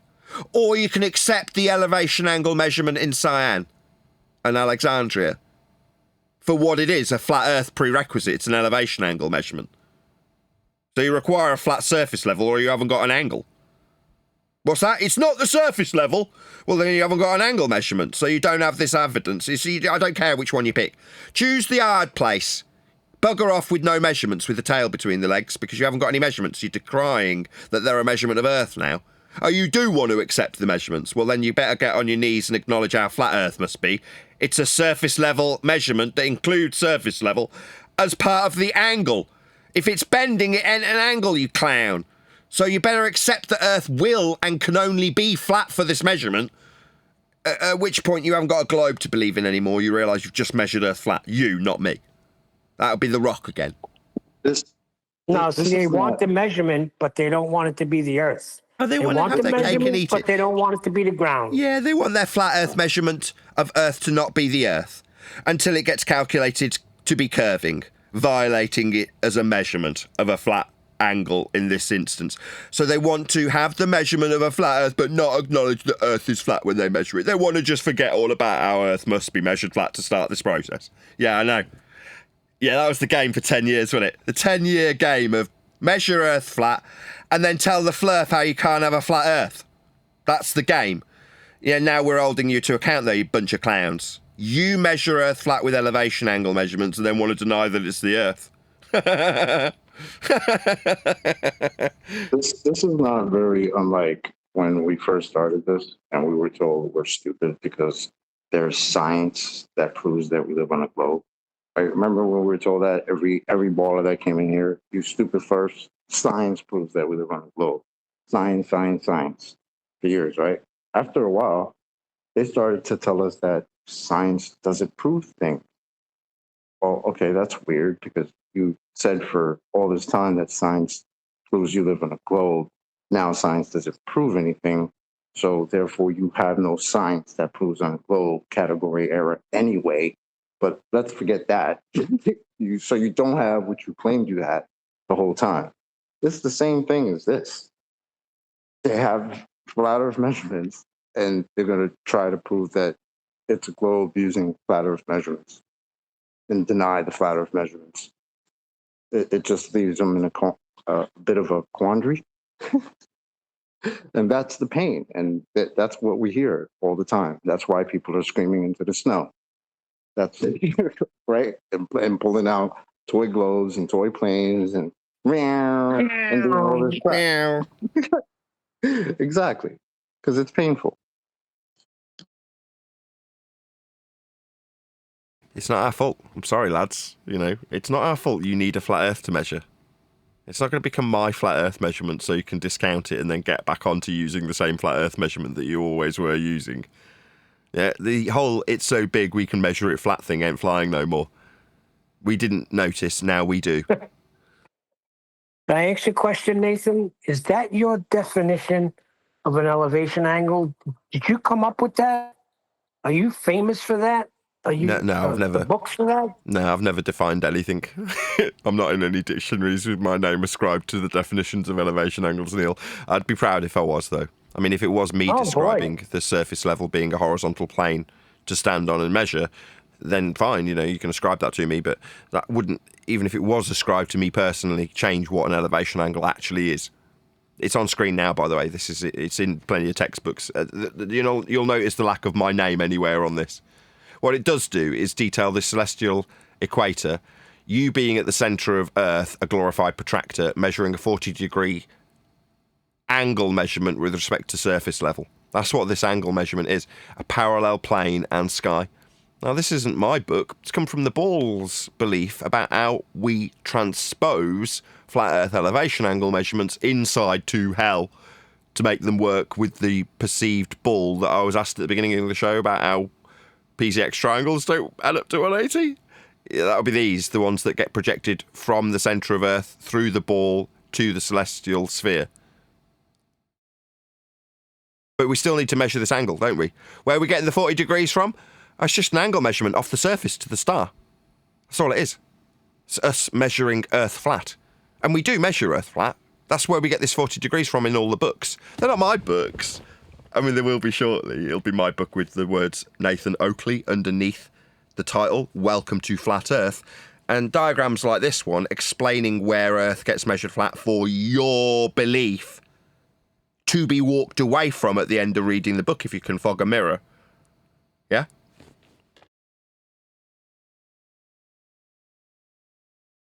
Or you can tell me I'm wrong. You can say this is Nathan's story. Nathan doesn't understand the celestial equator. Do I not? Oh, right. It's a good job it's not me writing about it then, eh? It's a good job you require Earth be measured flat for this 40 degrees north from the centre of Earth. I mean, I'm not pretending we're in the molten iron core like that beautiful lady who was doing the video earlier. You know, she's just ignorant. Like Dunning-Kruger doesn't appreciate when she talks about the core of Earth keeping things warm, how nonsensical and idiotic that can actually be. Sort of terrifies. It Yeah? excites me. She all at the doesn't same know. time. She's delusional. Dunning-Kruger. Ignorant, you would say. We know. We know that the centre of Earth isn't a molten iron core. It's a point to mathematicize the flat Earth that you're measuring and make it work with the celestial equator in this instance, or the equatorial plane, or any of the flat Earth prerequisite angle measurements to stars that create a ball for this chick to believe in. Yeah? We understand. She doesn't. But Dunning-Kruger confidence is what you get when you're talking about Antarctica and the exploration that's also connected to NASA, when they describe the orbital motion of the light that could also be soil. Nah, definitely not.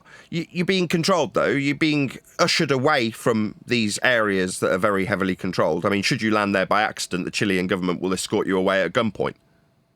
Unless you've got all the forms filled out to go and do flat Earth measurements, you're going to call experiments to validate this ball that you're not standing in, to call a core to keep the puddles warm.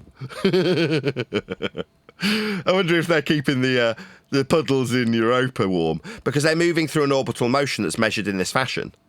Yeah? It would require you acquire an elevation angle measurement from hell.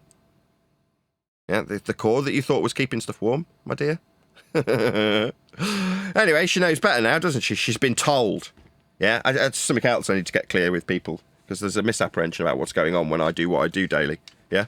I'm not asking anybody for anything. Like, people are under this misapprehension that I require you to give me a flat Earth. No, I don't want anything from you. I'm telling this chick that Earth's measured flat for her stupid model, for her misapprehensions of lights containing soils. There's no question being asked. I mean, there's a request that should she respond to me, she puts a link to my video. But make no mistake about what's happening.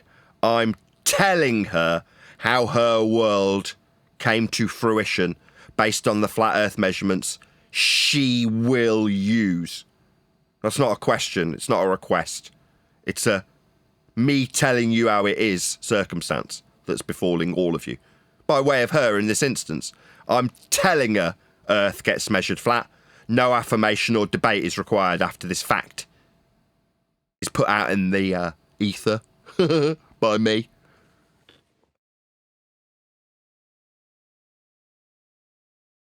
It's been fun. Is there anything else to discuss?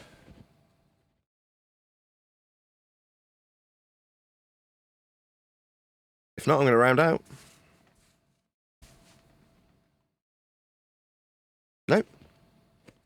That, I'm going to say, if you are watching this on either Nathan Oakley 1980 or Nathan Oakley Premiering streams, then stay tuned, as there will be an after show to follow. But somebody put it together. I think it was YouTube. I do they see in the stats all the time. Put like a video together of Trump just saying science proves R, science proves gold, whole body of science. Science proves this, science proves molten iron car. Everything. It's great.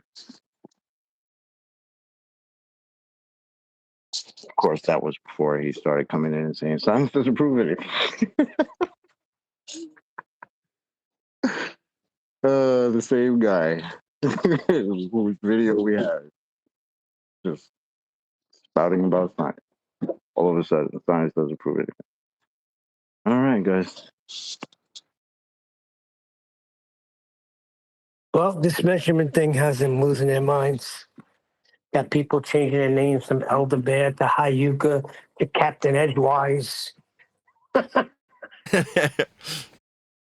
to protect that fake persona. Need a fake persona for the fake persona. You wouldn't want to be embarrassed by the fake persona being held to task. Well, he was in Discord. I mean, he was right there. So I said, "What are you doing? Pipe up! You've been writing messages the whole time. Now the show's live. You're right there. Join in." He's probably still there. Why are you not piping up, Captain Edgewise?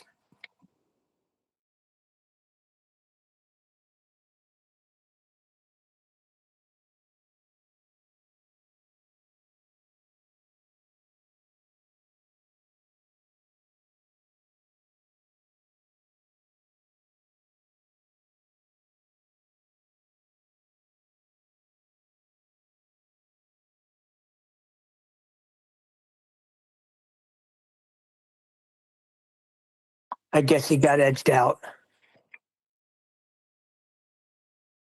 Disgusting.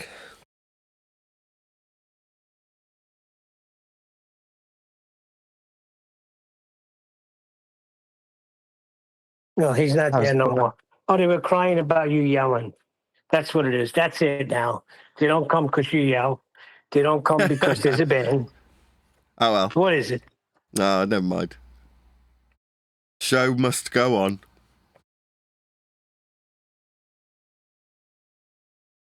How's the book coming along, Nathan? And got any further recently? Really well. So there's been this particular stage has been the more intellectuals of the group casting their very discerning eye over the book, and we're right at the last chapter, which I'm so pleased about. It's been stressful. It's I was explaining this to Adam last night. I'm like, it's more stressful for me because in a way I've got to kind of accept my own ignorance and just step off for a bit while you guys do your bit. This is Adam and QE. While, you know, Brian pokes fun and is suggesting that I've got ghostwriters, and Ranty's running with it and saying I've got ghostwriters. And while that's all going on, I've got to not slow things down by sticking my two pennyworth in where it ain't necessarily needed. In other words, the extent of my intellectual prowess is on the pages already. What I can pump out is there. And then what needs polish, what needs a greater degree of primary source research, better citation attached, all of those sorts of things are being done. Now, if I interrupt just so I can feel like I'm involved, it's like I've been involved with it for 2 frickin' years. I just need to keep, and pay attention, obviously, in case something egregious happens while I'm watching. But beyond that, there's very little for me to do. So it's just as tiring. But we're right at the end of that stage now. So again, like I say, I was discussing this with Adam last night. It's now reached the point where I've got to sort of put my stickers back on the car, if you like. If the car is the book and it's just been polished by Adam and QE, then, you know, I do need to put my stickers back on. As much as you're very proud with the waxy paintwork, it is still my car. So I've got to put all my stickers back on now. They're like, but the stickers are all ruin the look of the windows. Yeah. Oh well. So I've got to kind of go back it and scuff it up a little bit, put the dents back in. You can't put your stickers on yet until it's totally buffed and smooth and painted with a high gloss shine. We're on the last chapter of that. Oh yeah, then it's ready to go. Yeah, stickers are almost. Well, let's say you got them on your hand, then you're ready to slap them on. Well, that's another thing that Adam wanted to take care to make me appreciative of. So I'm sort of pointing out that yes, I've mitigated for the potential financial hardship while we're writing the book, and that's gathered at my focus.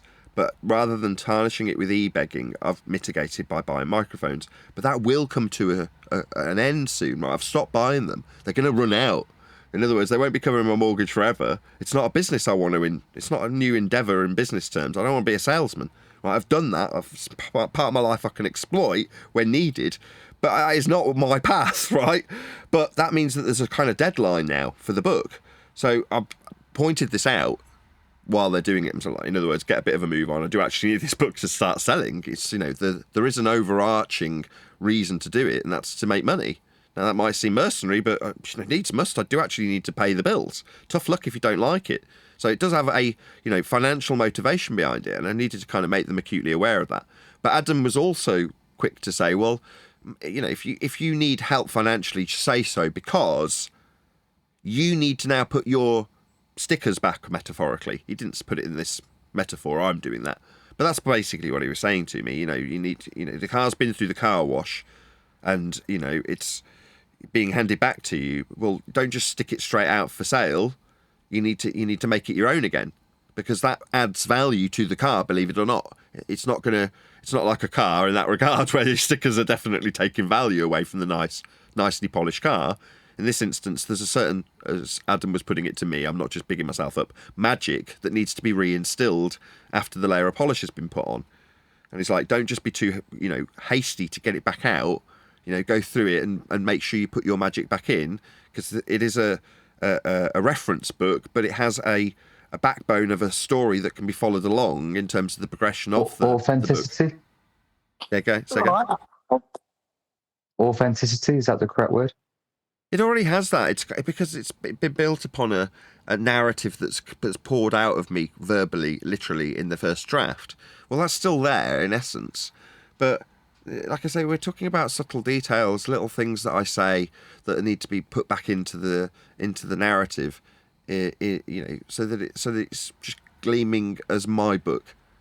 And as much as there's going to be acknowledgement to people like QE and Adam for the huge amounts of help, and indeed the fact that the discussion's progressed to where it has, without those two gentlemen specifically, we wouldn't be where we are. Now, they may not get as much credit as I do in terms of the videography, views, subscriptions, but they're the unsung heroes of the story, are they not? I'm sure no one would disagree with this, and I don't care what the ballers have to say on the matter. So while they will get an acknowledgement in the book, it still has to be my book. And once it's gone through a mill of authentication in terms of the data, which is what QE and Adam have done, and I can poo-poo it as much as I like and sort of downplay my lack of knowledge, but I'm not going to do that. I'll just acknowledge my own ignorance. You know, I do need people of a higher intellectual capability to make sure the book's right. You know, and it's not something I'm going to be ashamed of if someone says, well, this sounds like QE. You're like, yeah, it is.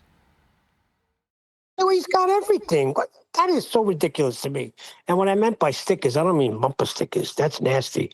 In New York, you got to put your name, registration, and stickers on the window to validate that it's yours. Well, that doesn't add value to the car, though. I'm talking about the paintwork, like having a custom paint job with flames up the side. And in the case of this particular vehicle, that does add value to it. Yeah? That's what I'm talking about. Yeah, but I'm talking about getting your stickers on and getting it out there, getting it on the road, meaning getting that book out in circulation. Once it gets those stickers on, Nathan Oakley, welcome to Flat Earth Debate. Let's get it on. Yeah, fine. Well, it needs the decals with that exact term put on the book. That's going to be in the final draft. So, like I say, the main conversation with Adam is, while I've been sort of stepping off and allowing QE and Adam the free rein to make the alterations that need to be made to make it top notch, the citations be of the highest standard, I've tried to not get in their way. But Adam's essentially saying, you know, that we're on the last chapter now, so it's like you need to get back involved and, you know, make it your own again. Where up until now, I've been intentionally stepping off to make their life easier, where I've reached the limits of my knowledge and expertise anyway. It's already on those pages. That's why they're looking through it, right? Nathan, can I ask, what stages are left? You've got the final chapter, then the glossary, I imagine? Yes, and then that's it. We've just the final go through will be Flatsy and myself adding that little bit of magic I'm describing and checking the spelling, in essence, for one last check. Then it goes off to Chuck, at which point I start putting the feelers out for people who want to be an affiliate and want to have their bank details with Chuck so that they can get paid each time someone clicks on their affiliate link. And I'll also start putting the feelers out tentatively to say, no, in the next month or two, or however long, it will actually get published. It'll be all hands on deck to get translations done, contracts in place for the sales, all that sort of stuff has to be done. But in terms of the actual book, having a product to sell, obviously you've got to get that nailed before you do any of the things I've just described. So, yeah, but that's very, very, very close. Very close. It tastes it. Yeah, it's exciting. It really is exciting. Yeah. For more You've been building reasons the than one, glossary as you go, or have you got to do it from scratch? do what? The glossary at the end. Oh, we've all been your doing it references? half and half. It's some of it's done, some of it isn't. It's not going to be horrendous, but it is in need of doing, and it will be done as we go through it for the final time before passing it on to the publicist.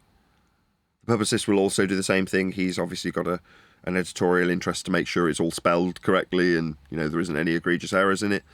So he'll be going through it as well. And then that's it really, other than the translation and the audio book, and I want them done before it's released. So both the translator and the voice actor will both suddenly have loads of pressure put on them to get it done quickly, which I'm sure they're both used to. But I want it all to be done. That's going to be a job translating that. Yeah, it will. But if that takes, it's one of them. That's another. Like I keep saying, I keep referring back to my conversation with Adam yesterday. But it's one of them that, for the sake of mitigating with microphones and making sure that you're not suddenly into an e-begging session just as the book's coming out, you're just into a nice clean slate with everybody all primed and ready to hand over their hard-earned money for a really good product. There's no, I need this to sell because none of that. It's just, this is a fucking awesome book. Buy it. Buy 10 of them, you'll love it. Everyone who gives one will love it. That's what I want to be able to say. No, I can say, but just have to wait until it's ready to say it. Because if somebody turns around and says, well, can I give it to my Spanish grandma? Yes, you can. There's also a translation into Spanish. From day one, And, oh, well, is there an audiobook version? Yes. I've had a professional voice actor create an audiobook version. Here it is. Read for you. In high quality. Not by me. Not a crappy version with me reading it. I mean, I'll do one of them too. But on the release day, I want a translated version, ebook version, ideally, soft and hard copies that you can physically own. I want it the full shebang on launch day. So that if that means I have to wait a little bit longer, people have already approached me saying, look, right, if it means that you have to get subbed by me, I'll give you the money so that you can hold out and get this done properly. Now, I am so grateful that people have approached me, but I've fortunately, because of the microphones, been able to say, no, it's okay, I don't need your help in that regard yet. It might come to it if there's another delay, but I anticipated this delay, I saw it coming, and have done something about it, so I don't need your help. But please do buy a book when it comes out. Buy an extra copy, you know what I mean? And I want to be able to say that right up until the run-up. But the fact that people are prepared to do that tells me that they're as confident in the material and what's going to come out as I am. They're as excited and they have as much bated breath as I do for this book. When they're like, I'll help you financially, no worries. Just get it done properly. You're like, good. You have the same confidence as me. That's why I bought all the microphones. Because I knew that in time the book will come out, and that's all I want people to hear about. And the fact that instead of hearing me e-beg because of the mortgage I'm not covering or the bill that I've got or whatever it is that I'm about to have happen that goes wrong, which will inevitably happen, they're hearing about that. The projector's broke. Oh, no. Well, hopefully, microphones means that people are sick of hearing about them. And that, in some ways, assists people, who are sick of hearing about microphones. Hearing about something completely different that's completely on topic that they do want to hear about. The book. Like, thank God the book is now taking over your time and efforts rather than these stupid microphones. I can't wait for you to stop talking about them. Well, already, obviously, I'm not, other than talking about the departure from them, talking about microphones anymore. I'm not making any microphone videos, but they're still flogging. I mean, I haven't sold any for 3 days, but that'll change. I'm sure one will sell today or tomorrow. But everyone's confident, everyone's keen, everyone can't wait, me included. So it's really exciting. It's like, I don't know if anyone's a boxing fan here, but when I was a kid, I was a boxing fan. I used to really get excited about the boxing, and that sort of anticipation is palpable on the build-up to any fight. Maybe it's true with any sport. I don't know. I'm not particularly big sports fan in general, but certainly with boxing, it was palpable, right? People got excited. The anticipation rose as you got closer and closer and closer. Yeah, when Tyson was getting ready to fight Holyfield, there was big anticipation. Couldn't wait, and it is very exciting, and it's something you should be very proud of. This is 10 years in the making, and I think it's going to have a profound effect on the way people see things. I think it's going to be the beginning, and I'm expecting big things. I feel it in my bones. This is the book. Yeah, I wholeheartedly agree. Good. Shut the fuck up. What's up, Kiwi? Sister's ankles. So yeah, it's in the air. You can taste it, as Neil puts it. It's very exciting times. As much as QE wants to play it cool, I'm sure he's very excited too.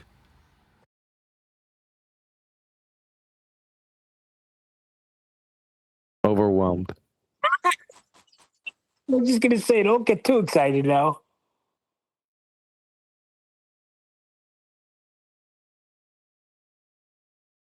There's no live show tomorrow. It's my eldest daughter's birthday. Just so you know.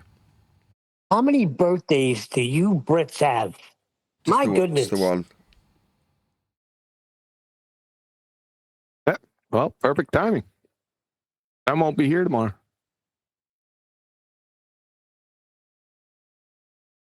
Plans have changed.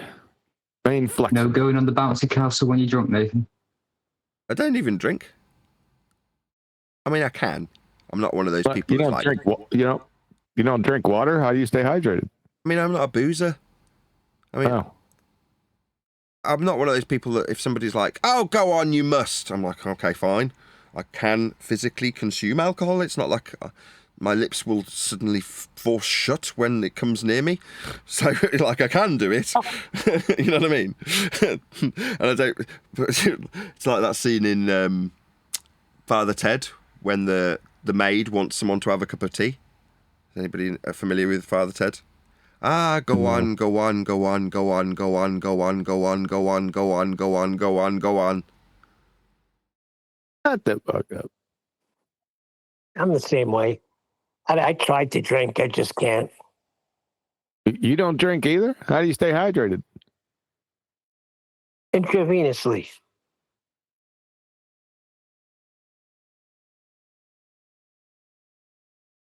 You got nothing for that. Oh, I'm doing something else.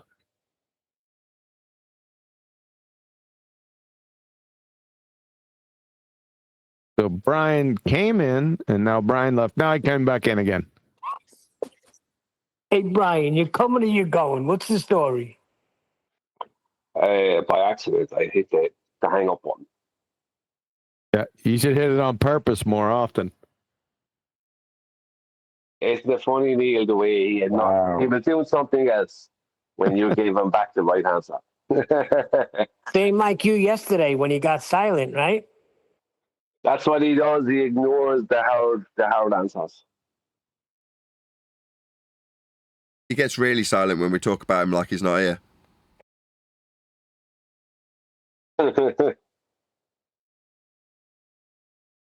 Yeah, I mean. Yeah. He goes all shy. So you telling me he's blushing right now? He'd actually say he got something else to do. Yeah, he's probably drafting players. No. This is National Bow Week. Oh shit! Everything else takes a backseat. Exactly. National Bow Week. They dedicate an entire week to it. Yeah, I had to change all my stuff over, so takes a little bit of time to coordinate, get the materials and the equipment. So it takes a week. But is it like a recognized? It's like Bow Week. No, I've christened it Bow Week. I can do that. you mean You formed your own week. it's okay when you This just is make stuff up? National Bow Week. I didn't hear you. I was getting color commentary by Mr. Alabama, I was New just York, summarizing. Alabama over there. When it's other people doing it, it's making shit up, MCU, all that stuff. When you do it, MSU. MSU. When you do it, it's just you're allowed. It's okay. It's Bow Week. Well, what's good for me isn't necessarily good for the feeble-minded. I have a different saying. You do as I say, not as I do. So what kind of activities happen during this Bow Week? They have jelly and ice cream. They all go play hide and seek. Yeah, cups of tea. Like when actually hit at the bow and hit a few targets. Nah, they'd need guns for that. Where's the I got guns? that Well, too. is there going to be a ball buster Saturday? That's a good question. Very good question. I don't know at this moment.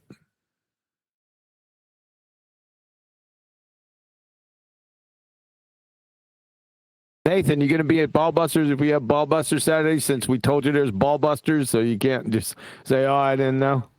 I didn't know there was a Ballbusters.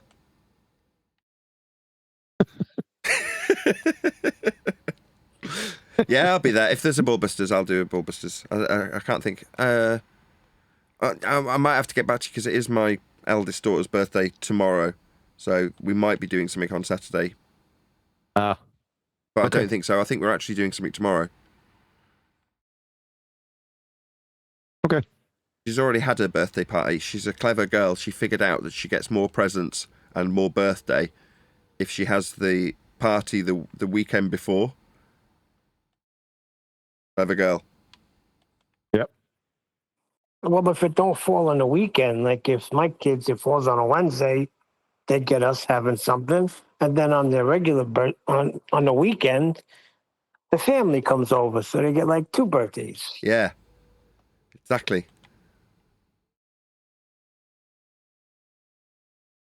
I always felt bad for the kids that their birthday fell on Christmas or around Christmas. I feel like they got cheated. I didn't. Got double. DC, you think you got double, but you actually did get cheated. No, I didn't. I got double. That's his birthday, isn't it?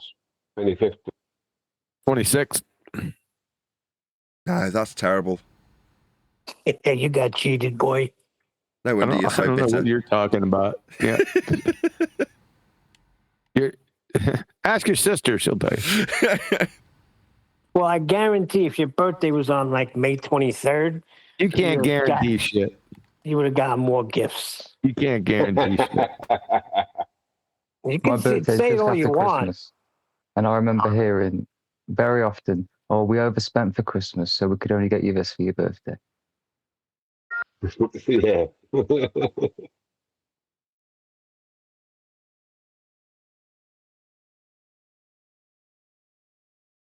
Which I couldn't blame my parents for because Christmas is very expensive. Can't believe Ozzy died. Isn't he from your hometown? God. Yeah, he's from Birmingham. Oh my God. But he's from Birmingham, right? Yeah.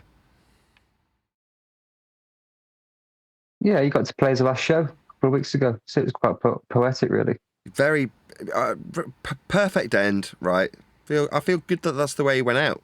That's how it should be. Me too. Perfect end to the guy's life. Did he play in Birmingham a couple of weeks ago? Yes. It started back to the beginning. That's what they named it. He was lucky to make it as long as he did. So Yeah, the fact 9 he got songs. to set up his last show and play it. I bet he couldn't have asked for more. I bet something in him died, though, knowing that was his last show and he would never perform again. Hi guys. Oh yeah, Aussie's down in Antarctica now. I'm just kidding. There we go. Oh boy. Are you sort of pulled over, Guns?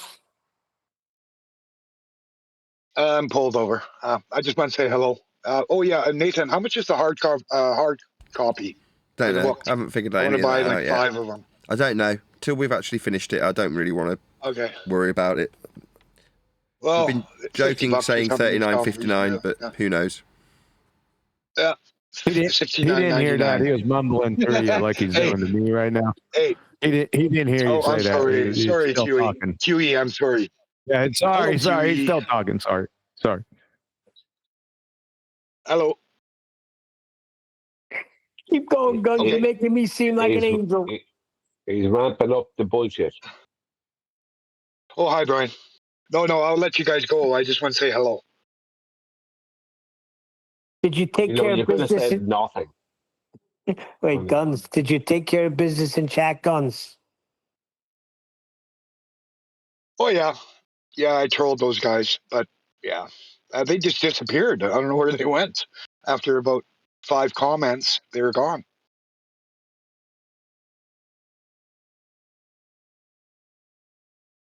Yeah, I noticed 2 new guys. They go to Kiwi's and Nathan's. MXS Cackle and what's the other guy? Oh shoot, I forgot his name. But they've been coming back and forth. Captain Edgewise. Sure, they're getting new accounts every couple of weeks. Yeah, you know Maybe. it's Elder Bear because you could hear like when you're reading what he's saying, it's Elder Bear. It's like there's no Which one? and you know what happened Captain today on Edgewise. 24/7, Brian? These guys, the Bevites, have been going in and going crazy with this 69 nautical mile nonsense and pi equals 2. So they went in 24/7 and they got shut down. And out of anger, somebody played a tape of somebody saying the word Nathan said like 10 times in a row. And I happened to be there when it happened. I said, well, I hope you're going to permaban them now.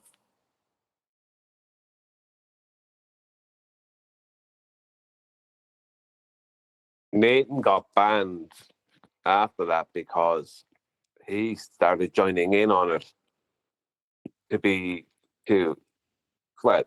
He wasn't. He said the word after that. Right. But they permabanned them immediately. So that's what I said. I hope you're going to permaban these guys immediately. No warning, just a permaban.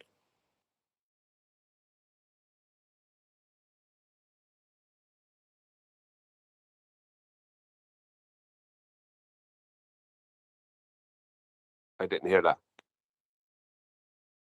I said to them, whoever was there, who's the guy, DJ that's over there?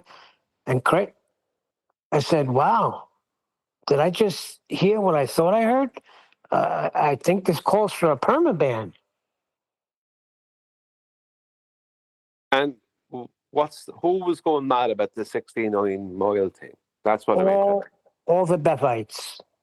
What was wrong with them? Well, they're claiming things don't add up. Like what? If pi equals 2 on a flat Earth. What do they mean? Things don't add up.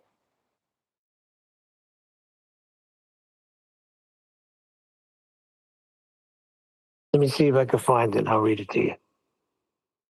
This pi equals 2 stuff is an absolute joke. Yeah.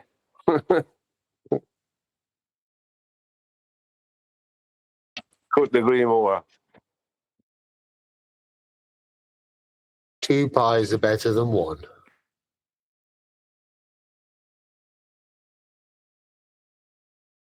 The more pies, the merrier. And why do they ban people with perms?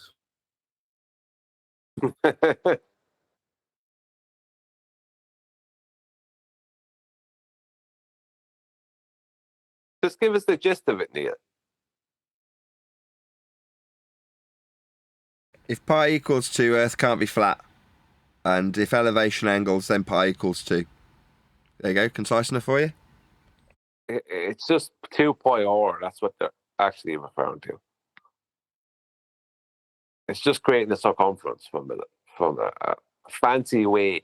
It's a fancy pants, stupid way of describing creating a circumference out of a radius. 2 pi r.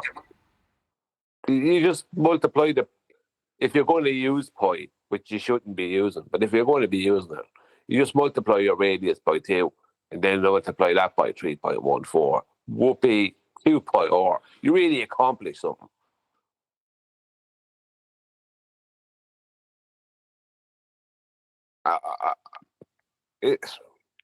Is Neil coming back? I think he died. He'll be missed. What, Brian? What radius? Well, the radius they're talking about, chocolate, in this instance, is the distance from Polaris to the equator in statute miles, which makes the equator about 39,000 miles. Can't remember the exact figure. It's around 39,000 miles.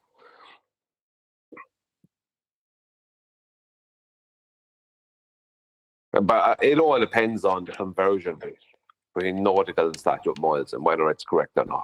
I'd agree with investigation into that. But something tells me the Bev crew or Troy-Tinker crew, that they're not interested in that. They're interested in just stirring the pot or something. Maybe I'm wrong. They tend to just be interested in trolling.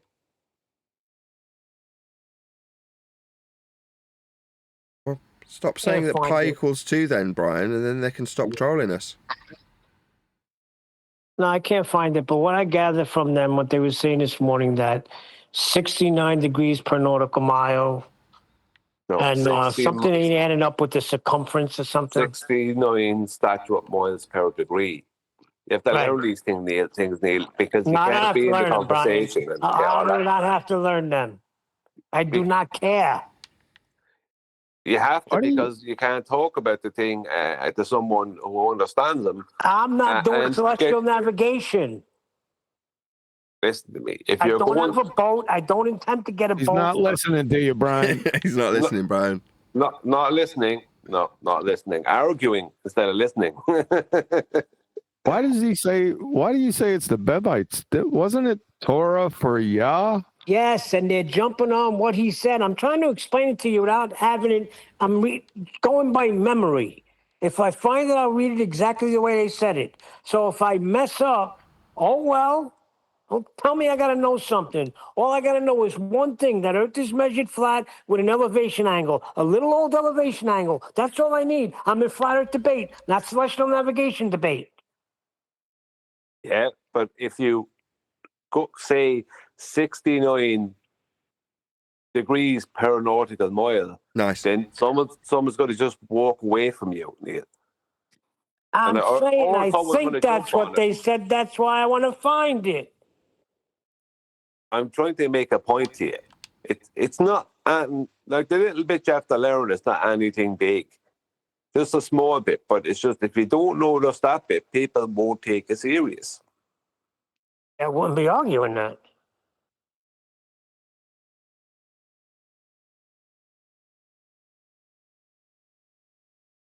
We could probably use a refresher.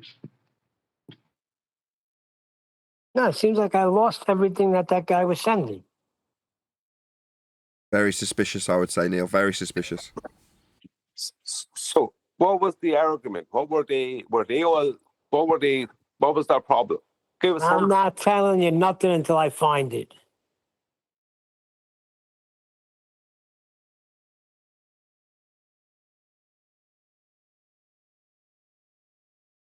If you don't find it, you're just not going to tell us anything. Right? We've already shut this down so that it can't be used against us. But you want to unpack the argument that they would have had with us and eventually held us to task on something that was a straw man. You just want to unpack it, and the only way you're going to get that is if Neil does actually dig out their position in text form to read to you. If he tries to represent it to you badly, it won't do a good job of representing where their straw men lay. Past tense.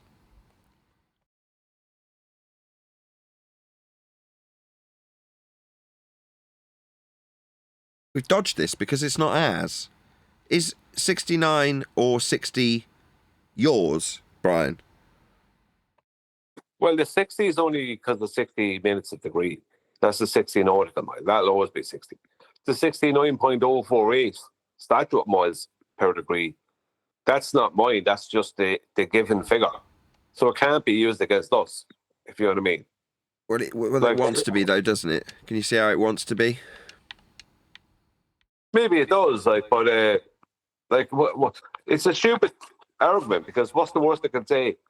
The equator is not 39,000 miles. Okay. Yeah, exactly. So your value's wrong, is my attitude towards this. Well, it becomes their claim then. Yeah. As soon as they tell you that the equator is not, because if you're just saying that's the given figure. Yeah. And if they say, well, the equator is not 39,000 miles, then it's them. So then to prove that whatever it is then, or prove it's not. Or, I don't care. Exactly. That's my attitude precisely. I don't care. What's that? The equator's wrong. I don't care. These aren't my values. I mean, that is the value that's being used. The statute and nautical conversions aren't mine either. But if you want to say they're wrong, I don't care. In fact, my current attitude is toss out all of it. But ipso facto, your measurements are flat. I mean, that's never going to change, and you don't have to like it. But they're not mine, and I don't care if you say they're wrong. And if you do say they're wrong, it's your measurements that you're saying are wrong now, because they're not mine. Oh, geez, it sounds like I said the exact same thing today.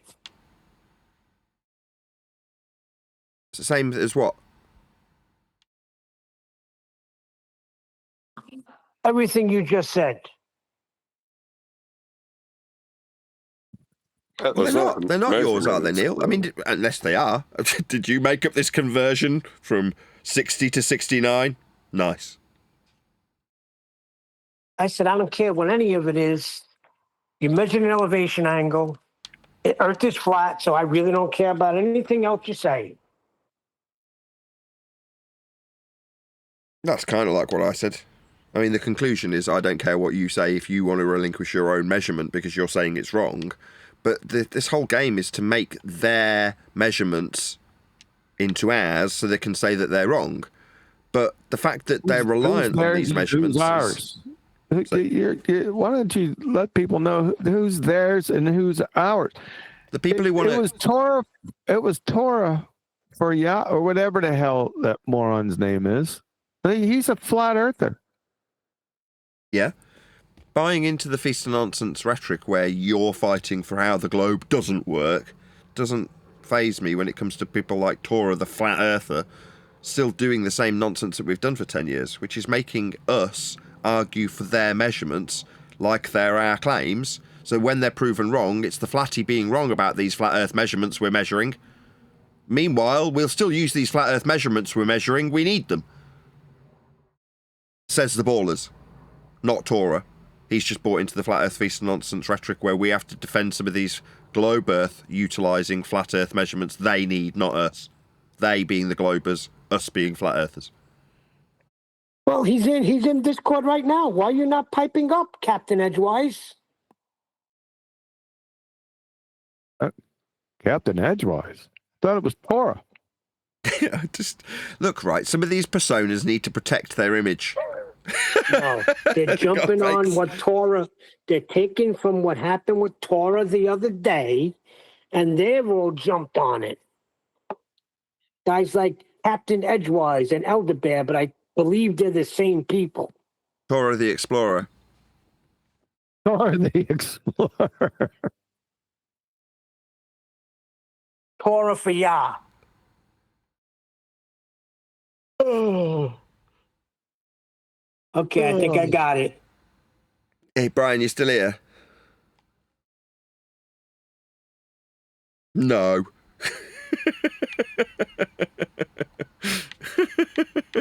I'm glad you went to that effort, Neil.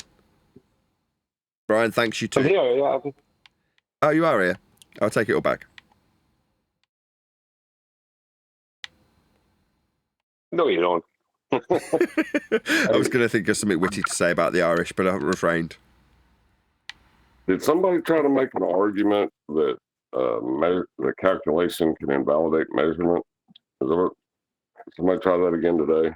Yeah, that's the game. If we can invalidate those measurements as being the flat earthers rather than the prerequisite the globers need, then we look really stupid when they show those measurements don't comport with the calculations that rely on those flat earth measurements, John.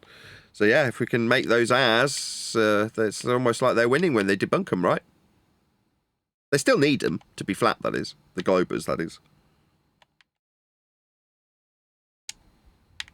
So this is what I can gather here. This is Mr. Captain Edgewise. Because I said we're talking about flat earth debate, we're not doing celestial navigation. So celestial navigation is no flat earth debate.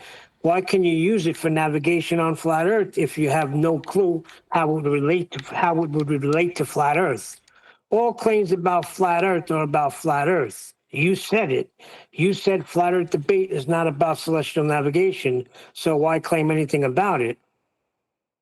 No, you claim you need it before you measured it. So Nathan can live with concepts only now. That's how measurements work. You do them with your assumptions and see if somehow it does not line up. That means some of your assumptions failed. Maybe the assumptions about your measurements and how it relates to shape. We never had assumptions in the first place. If I pull out a tape measure and lay it across the tube before, what assumptions have I made? Exactly. There's no assumptions.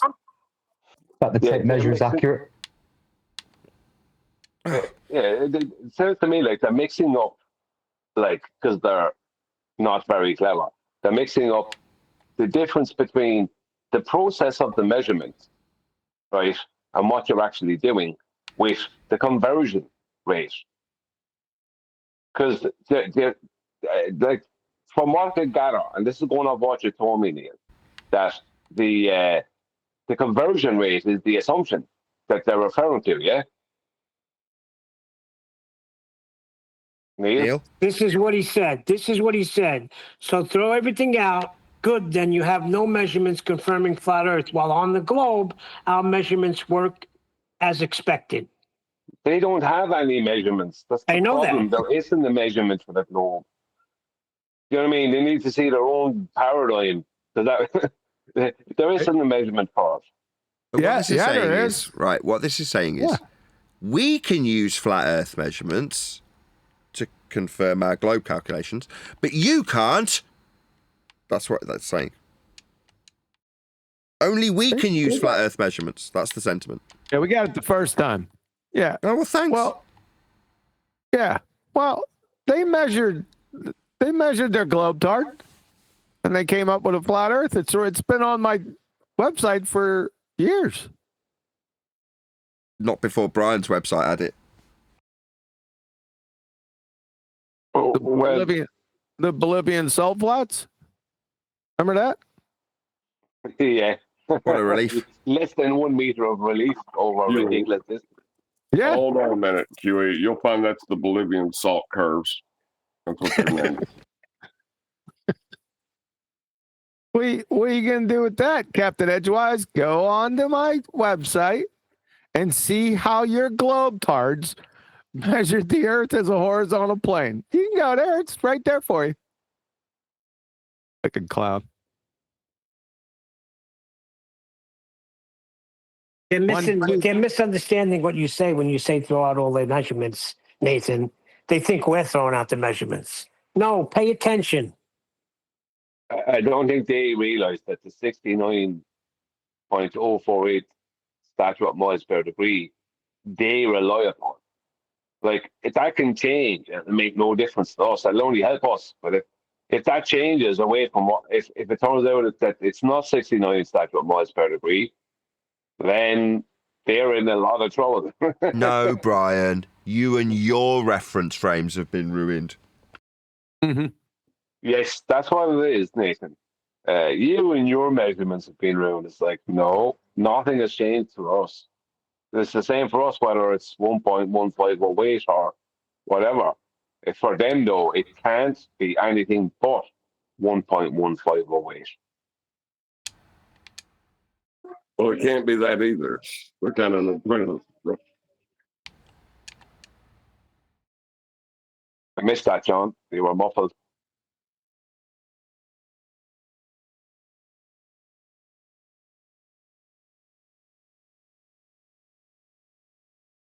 I agree. Probably next Thursday.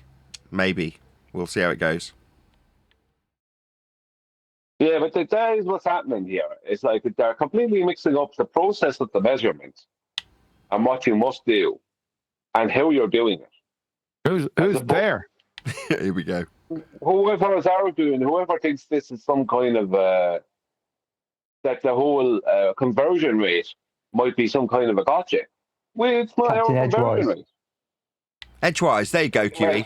Now we've got a name. I haven't heard this person say it. I've only heard like supposedly there's a group of people now that think it's some kind of a gotcha. It's not our conversion rate. We're just going with the given conversion rate. And Well, you don't have to go with that.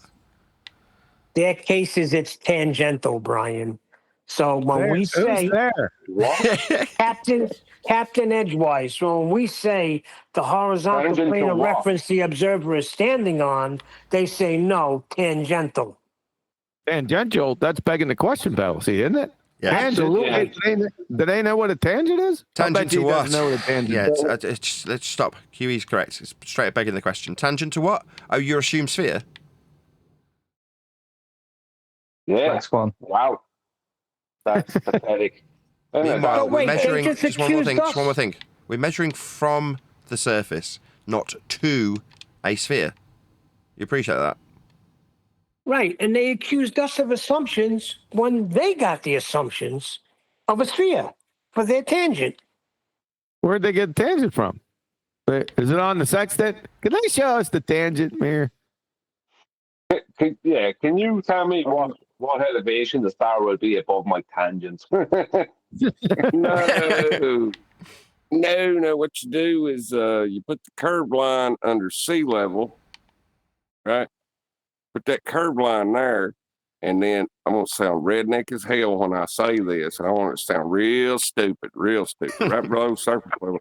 That's where you have your horizon at, below surface level. Mm-hmm. That ain't Below stupid. surface level. Mm-hmm. Okay, here comes the personal attack. Brian, they can't understand you when you talk. Yeah, Okay, Brian is right. very... I understand every word. That's true, though. I don't want them to understand me. I want Not them a to word of it. to keep being stupid. Yeah, we agree with you. Sorry, I can only apologise on Brian's behalf. I didn't understand all of that either. Maybe because you're talking straight through the middle of it. Brian said he don't want them to understand him.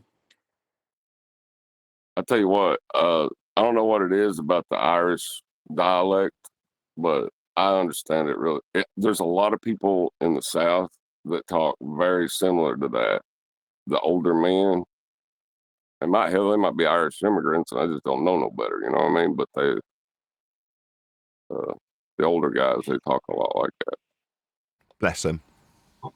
Yeah, I think there's a lot of Scottish. I think possibly. I'm not sure.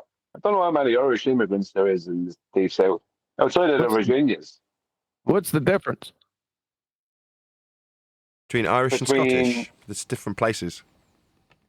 Yeah, different ways of speaking. Yeah. Like literally completely separate. Like there's water between them and everything. Yeah. There's a whole sea goes between Ireland and Scotland. Yeah, you can see. I mean, we've got to be honest. Ideally, there'd be more water. Like there'd be water separating us from the Scottish. I mean, we'll have to make do with water separating us from the Irish. I mean, more water would have been better, but we'll make do. Maybe better for us. Well, didn't you get the Scottish to wear dresses so you could distinguish them? Yeah, they're all ginger. Yeah, they're the sissies. They all wear dresses. That's not a joke. I can't say much. The Irish would wear kilts too, so, but we're not famous for it like the Scotch. What does gravity have to do with a tangent? Nobody was talking Actually, about gravity. there's a We were talking about tangent here. kilts. Pay attention. Forget about the kilts. What? Give me the exact quote. What does gravity have to do with a tangent? Is that what you said? Yeah, I asked if he had a tangent mirror on his sextant.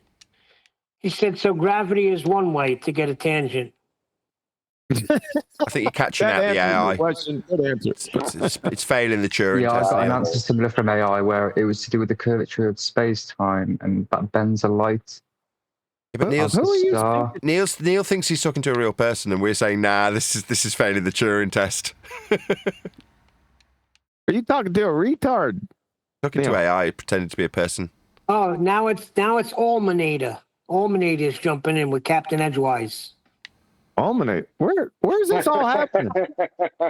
Yeah. Look, these are legit It's in our people, Discord like- server. What do you mean? Look, let's not pretend these aren't real people. It's like a shit wrestling show.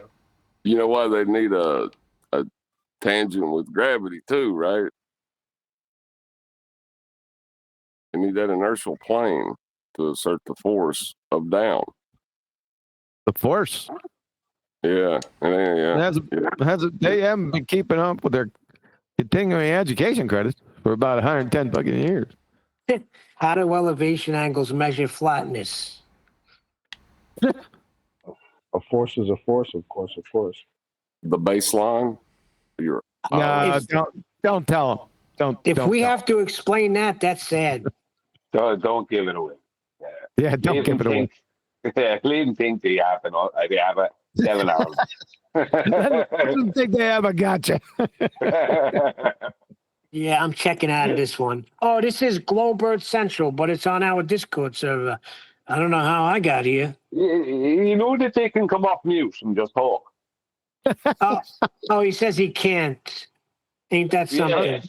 Of course they No, can. these are AI. These just because they appear in the Discord server doesn't mean they can talk. These people aren't real. They're just AI.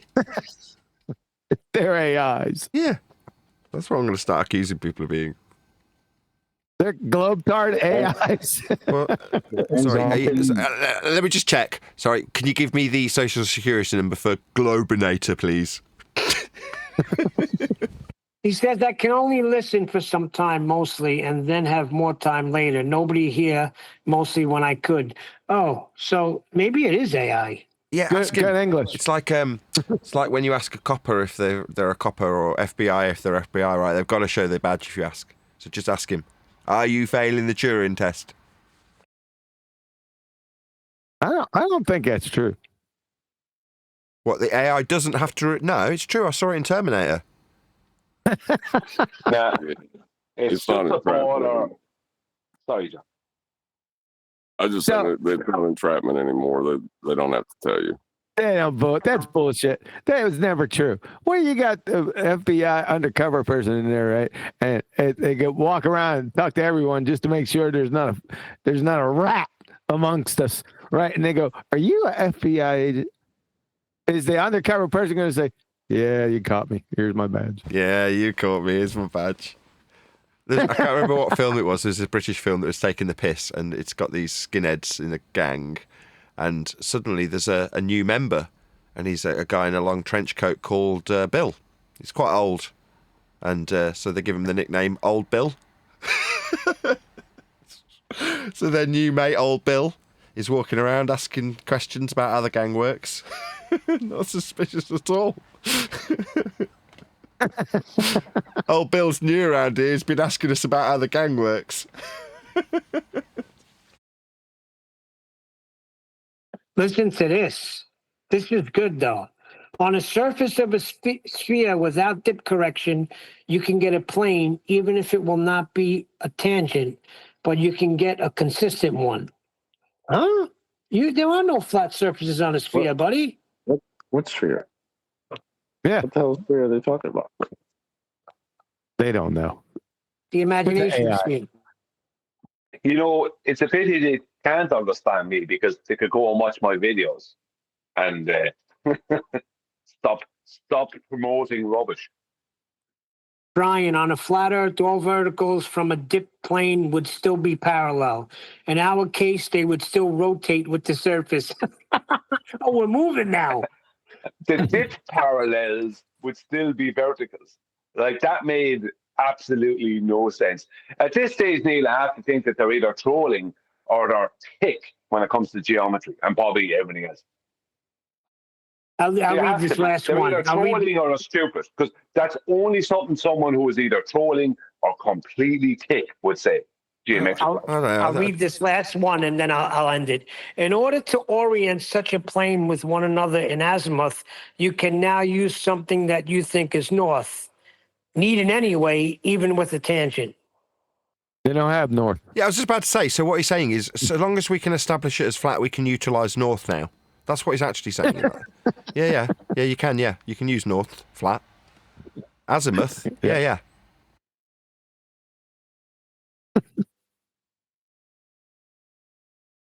Always using our flat Earth.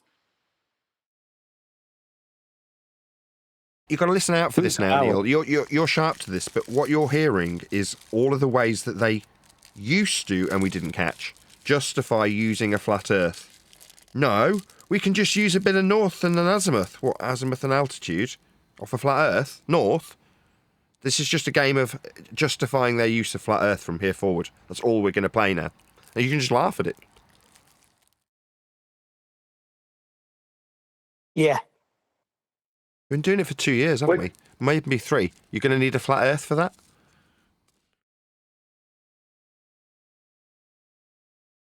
Or welcome to flat Earth. Yeah, it's got to be Welcome to Flat Earth. That's the great title for the book. Snacks in the back. Stop using our stuff. In the bag. Was that when it was first coined? Yeah. I think it might have been Chocolate. Who did it, Chocolate? You? Yeah, that's me. Right after the Black Swan. Can't hear you. What?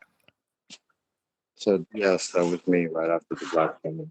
Right after the Black Swan. Welcome to Flat Earth. Yep. Snacks in the bathroom to the left.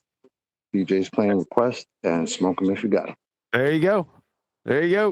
We The Black found the Swan is originator. old and busted. Shut up. We found the originator. Chocolate. What's his social Kind security of number? soothing. Say again? The originator in chat. The originator of Welcome to Flat Earth is Chocolate. Yes, I got that. I thought you were talking about a chat skank called The Originator, and I said, what's his social security number? He didn't get the joke, it's fine. Yeah, Chocolate said it first. Gotcha.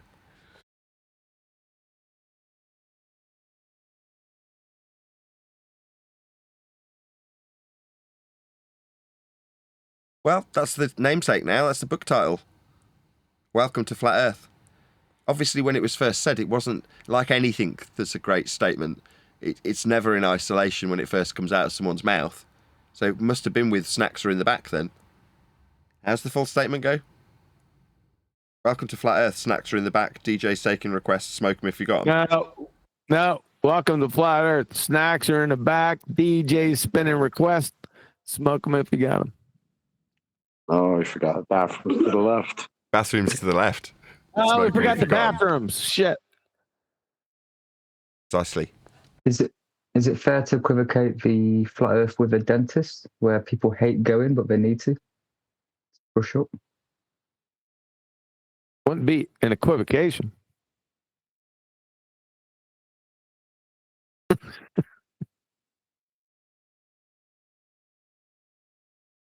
Fair enough. It could be the approximation of the equivocation. It could be an equivocation. It could be a false equivocation.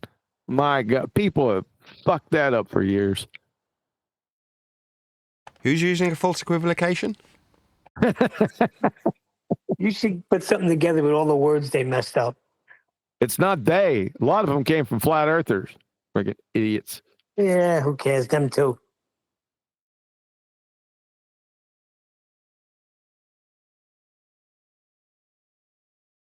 Well, the best you've done is disprove the radius.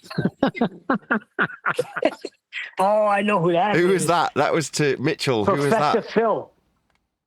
No, it wasn't him. It was Yes, the guy that made the video. At best, you've No. disproven the radius. Professor Phil Bell. That wasn't Phil Bell, you goober. No. That Who was it? Phil.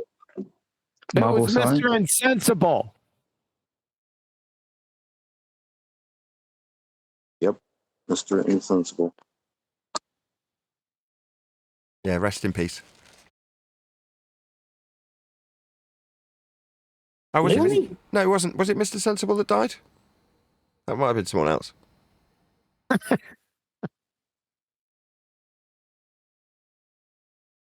Really? That was short, wasn't it? The guy that Yeah, made the he was video on- and said, at best, you've disproved the radius. Yeah. He was on McBooger Eater's channel with, what's his name from Australia? What's his name? Mitchell. Mitch. Yeah, it was like Mr. Sensible's first stint out here.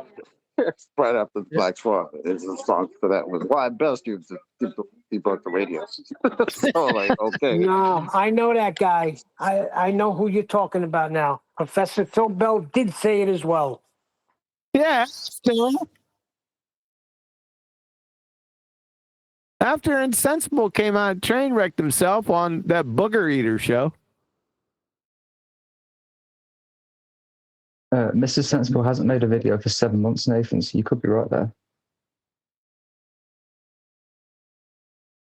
Yeah, I was just joking. Just because someone doesn't make a video doesn't mean they've died. Yeah, isn't it funny? Where did the guy go? Because he was making money off YouTube. He had a lot more subscribers than you would have, Nathan. He had live streams going and all this. Not that I was following him, but he's a baller, so he's making money. So why did he leave? I can only assume it's because he's been watching us talk about Earth being measured flat. He went nuts and then left. I mean, that's the only reasonable assumption to make, I would suggest.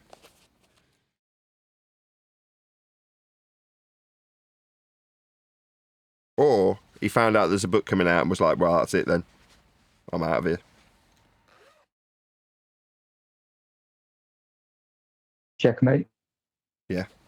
I mean, I think it's only reasonable that we immediately associate his departure with us in some way. That's the only reasonable thing to do, really.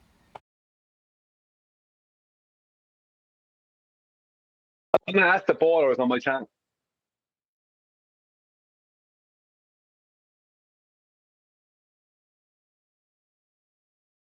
Use them for something. Isn't that it? Get some info out of them. See if we get some globe gossip out of them.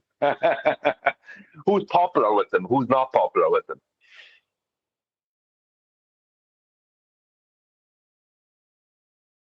How'd you like the messages I sent you last night, Brian? Mr. Steve Bauman.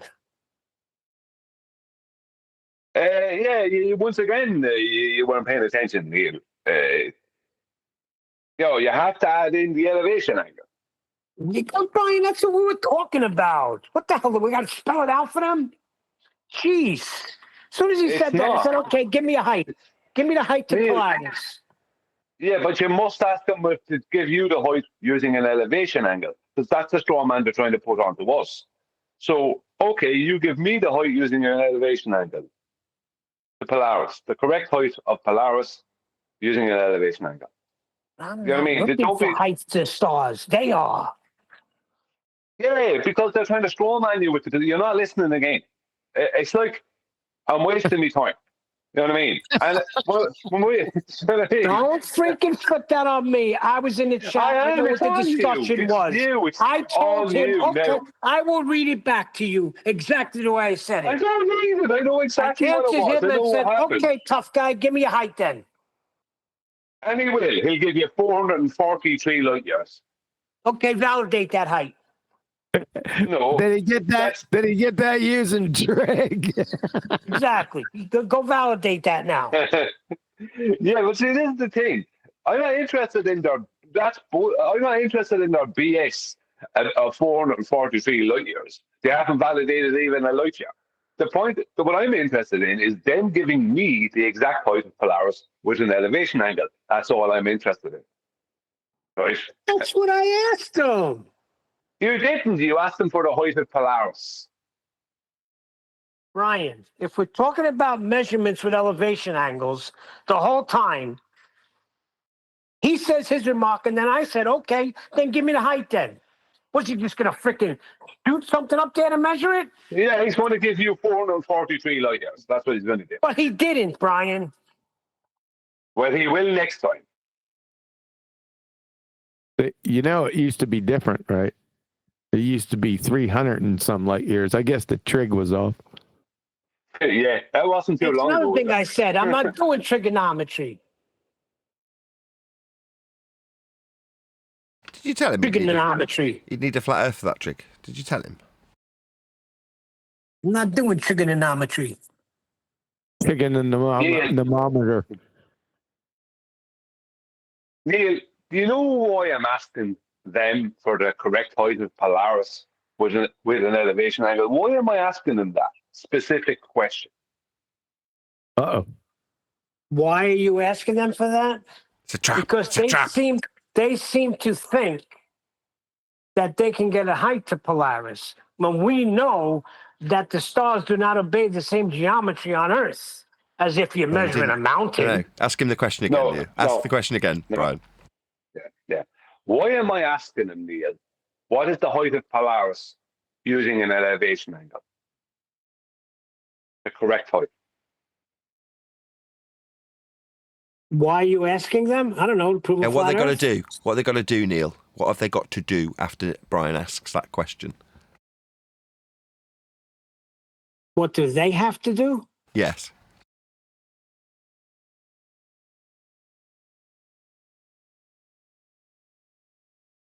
They have to give him a height.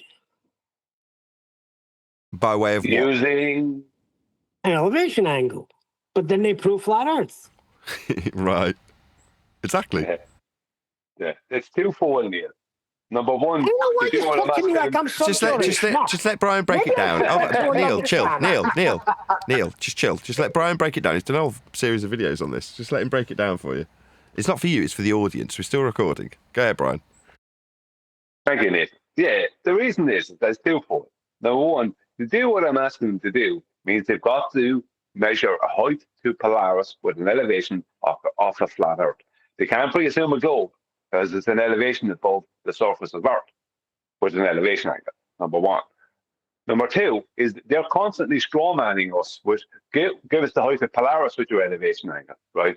Now I'm putting it back onto them because they're claiming you can get the height of Polaris with trig. I have no end of it, those comments in my videos. So give me the height of Polaris then with trig using an elevation angle. Or whatever way you want it. Just give me your correct height. And they can't. They run from it. They run from it because they know, number one, they got the 3 tiers flat to do this, right? Because it is flat. And number two, they'll show that their stupid straw man is nothing but a stupid straw man. Because you cannot get the correct height of a celestial body with an elevation angle because they don't behave like terrestrial objects. It's that simple. Polaris Oh, wow. Didn't I just say that before I said what I said before? I did so. I said they don't obey our geometry, and then I gave it to you when I needed. Holy shit. You got this recorded, Nathan.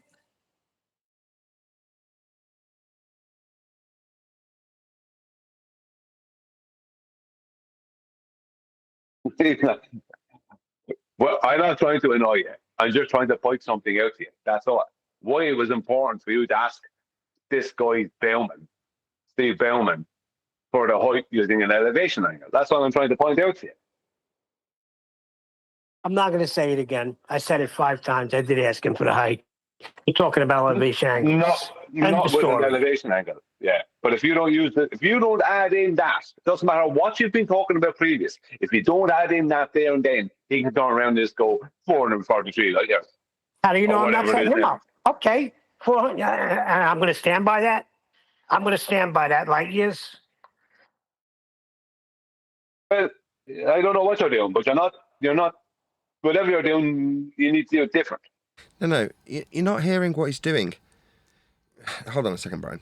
Neil, you must have been strawmanned at some point where they've told you demanded that you whistle past the prerequisite flat Earth angle measurement and start giving height to Polaris, etc. No. I never whistle past that.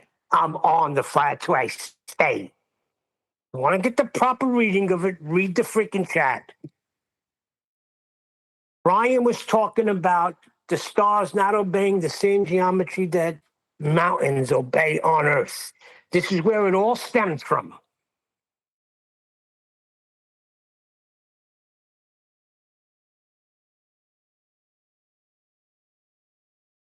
Yes, Neil, because they're asking us to give them the correct. Sorry, Chocolate. They're asking us, Neil, to give them the correct geometric height to Polaris, which is not only a denial of reality, because Polaris does not have a geometric point, it doesn't behave geometrically or terrestrially, right? Not only are they denying that, something that isn't denied within their own paradigm, right? But for to do any of these things mathematically, but they then must also use the elevation angle. So I don't care what you're talking about if you don't put in those extra words in that sentence when you're on that question, then they can just turn around and give you any other rubbish. That's the question. That's what's important about it. God, forget it. The trigonometry was really off here from two. Let's see. The distance. Oh, they put estimates to Polaris. Oh, okay. 2006, 330 light years. 2007, 433 light years. 2008, 359 light years. 2013, 323 light years. 2014, 385 light years. 2018, 521 light years. That's the gold standard. 2018, again, 445 light years. And then in 2020, that's the latest one, 447 light years. So it went from 330. Well, there's a 323 in there. Let's just use the 330. 330 to 448 light years. You know the difference in miles between 330 light years and 447? It's a lot farther than a walk to the little bit. It's a little bit. It's somehow, or it's about 600 trillion miles. I guess the trig isn't working out too well for him. Just a bit outside. Yeah, the light is just sorry. No, 600 trillion miles. 1 trillion. So is a light year. Sorry, is a light year. Hello. What? Is a light year a measurement of speed, No. time, or distance? No. None of Neither. them. None of them. Yep. So what's its purpose? I don't know really. You'd have to ask them. And who are them? Well, they're they. Them, they. Oh dear, not them. I was wondering if you could just create your own unit of time, like a toilet. And that toilet equates to the amount of time it takes me to flush my toilet and it refill. So you could have 1 million toilets. You could do that if you wanted to. Call it 1BOG. Yeah. 1 bong. Yeah. You can do that at the convention. You could make that. We could be part of Jern's world and make that a convention. And everyone agrees we're good. Yeah, most things are consensus based. No, convention, not consensus. Convention based. You dream up a standard and you get everyone to agree on it. It's like the taxonomic classification system. There's millions of conventions that they make up. They're not right or wrong. It's not the right question. It's just a convention. Yeah. I agree. But generally, it's only accepted. It's not a case of agree or disagree. It's just a convention. That's what it is. Yeah.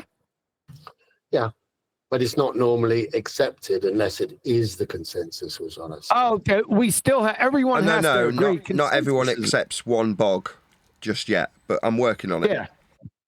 Yeah, that's it. Once we get enough people, You know that light that you're seeing from Polaris? If that's 447 light years away, then what age were you when that left Polaris? Were you even alive? 137. You're looking back at 1964. That's correct.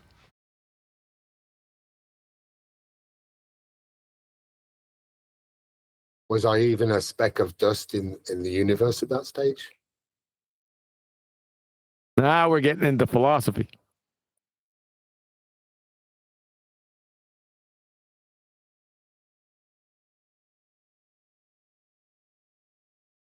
Yeah, we could get into the do I matter philosophy in the greater scheme of things. Look, I'm a very special snowflake. Can you all behave yourselves if I go and post a microphone? Yes. No, of course. Not a chance.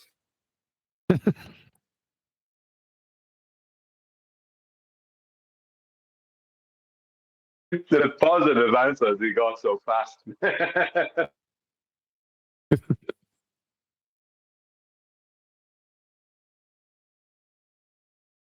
Has he gone yet? Yes, of course. 100%. Remember that nonsense, but Wolfie and what's his name? Will Duffy. Yes, yeah, absolutely. 100%. You got the two goobers right there, and you got goober friggin' clown show standing there rotating the globe tard with his plane stationary. Yeah, this is all close. First of all, you have the other fellow with the level showing how it's not, how it has to do the thing that it would have to do around the globe. Then you have the other fellow would be trying to fix that by holding this plane stationary and spinning the globe underneath it. It's just talk about. I mean, did they not review that before, or was that a live stream? Like that's the kind of thing you should record. You know what I mean? And no, that was pre-recorded. Well, I don't know if it's one of those where you kind of in your mind think that if I hold the thing that I've been hiding out in plain sight for a little bit and just see if anybody notices, because in that regard, as far as I can ascertain, he's been spouting a completely different rhetoric for 7-8 years. So nodding along, I can only assume that he's like concerns for how it isn't the case based on his own rhetoric being debunked is like just him tacitly seeing if anybody notices when he holds it out there. I can't think of any other reason to do it. But it was pre-recorded. It wasn't a live stream. Well, what was funny is that was that when he said in 2016 that the plane would have to account for the curvature, would have to dip down. You know, the nose would have to dip. Then you're saying it's not, so he's contradicting himself. Yeah. No, and then he contradicted himself with his little stupid plane or a little stupid level when he said, "Well, yeah, this is how it has to go," and then dipped the nose down. It meant that he was lying to you in 2016, as Nathan said. If what he's saying to you now was supposed to be true, it meant he was lying in 2016. Yeah, and I think he's aware of that. Oh, if he watched the show, he's definitely aware of it. All of my audience was aware of it. Yeah, exactly. We've made him aware of it, I should have said. Friggin' goobers.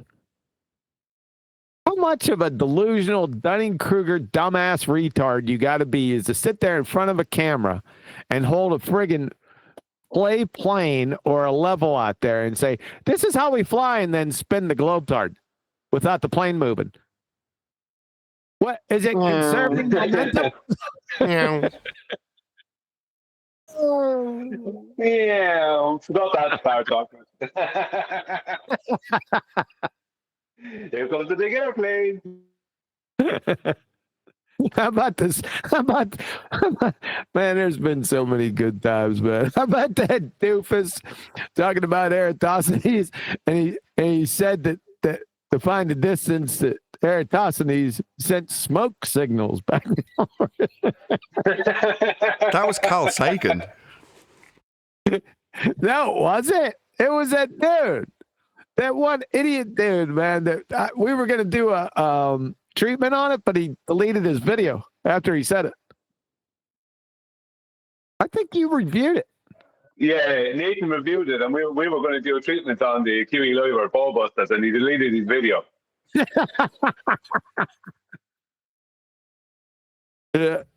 The Eratosthenes has to be one of the funniest things the ballers ever come up with. They can't say the name correctly, all right, which is truly hilarious.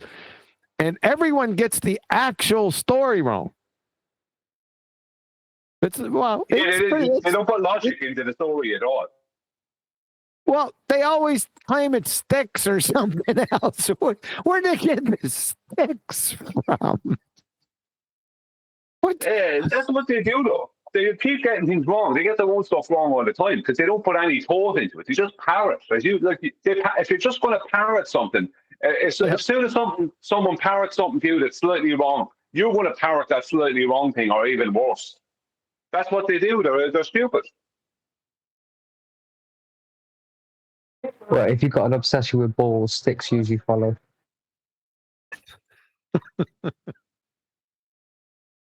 You know, it's not a bad idea to be asking them randomly to explain the Eratosthenes demonstration to you. And just see what they come up with. Because Hey, what do you think about Eratosthenes?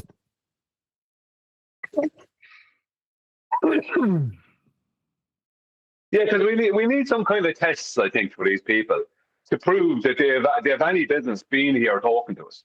Because you have to prove they at least understand their own paradigm somewhat. Because most of them don't understand their own paradigm. No, I started out in 24/7 when I used to be in there before I got banned because I stopped enabling. I used to say you need to say your ABCs without the song first. That was the test to allow them to speak. You know, some bitch about 5 or 6 months ago. We told him, go ahead, give us the ABCs without the song. So usually they don't do it, but this guy did. He forgot the U. Why did he even try to do it? I mean, don't even try it. Like. He thought he was rigging. He thought because he wanted to answer the question, so he did A, B, C, D, E, F, G, H, I, K, L, M, N, P. He went really fast, and I said he was getting close, and I said, shit, we're gonna have to talk to this guy, and then he forgot the U. Right at the end. I mean, like it's very difficult to say it without the rhyme. The rhyme, you know what I mean? We all learn the rhyme. So it's difficult to do it. Well, so I knew don't that. Take it on. Yeah. I knew that. That's why I challenged him with it.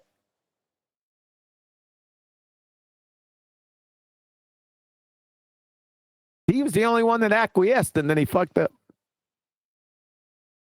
It was hilarious. People fell out, man.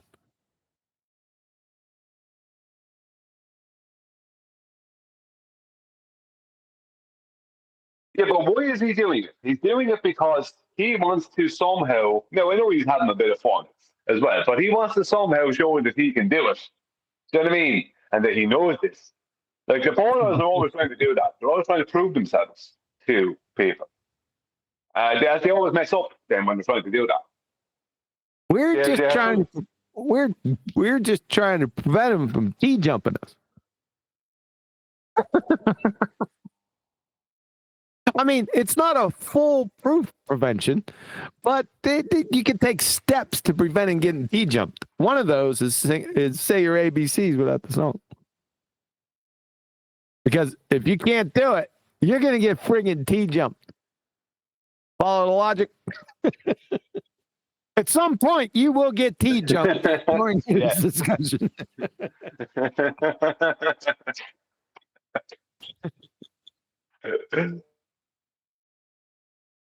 And it was your man, the guy who was talking about the smoke sickness. That was that was that guy. That was that guy.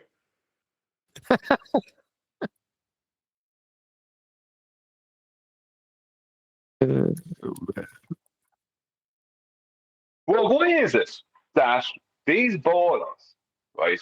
Not talking about the people in the arena, but people outside of the arena.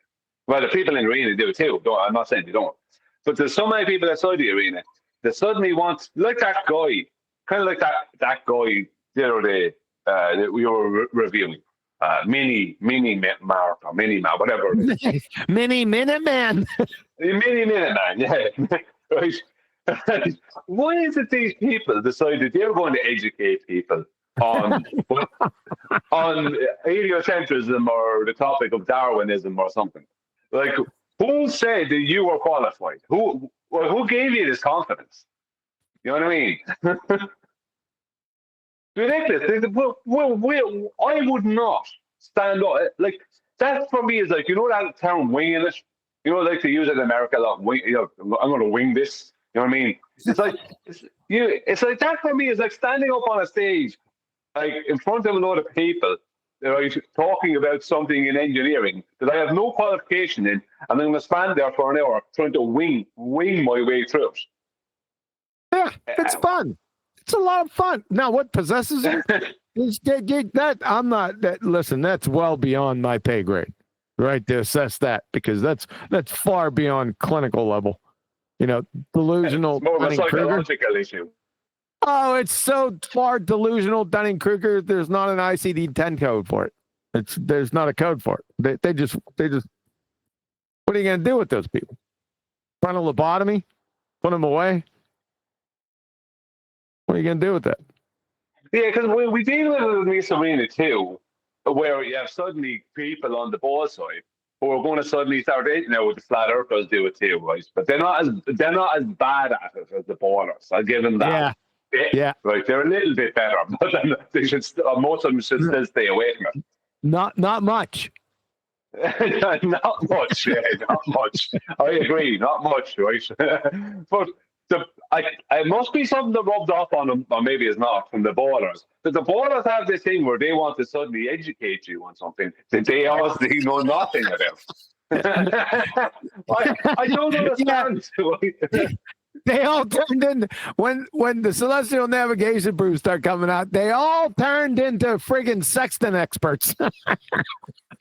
Within 3 weeks. And the worst thing is they attempt, out of their shame, and Nathan will even attempt, he's probably not here at the moment, but he'll be back. But I kind of spoke about it with Nathan before. Out of their shame from the past, they then try and educate you on the very thing that you had to correct them on a month prior to that, or whatever.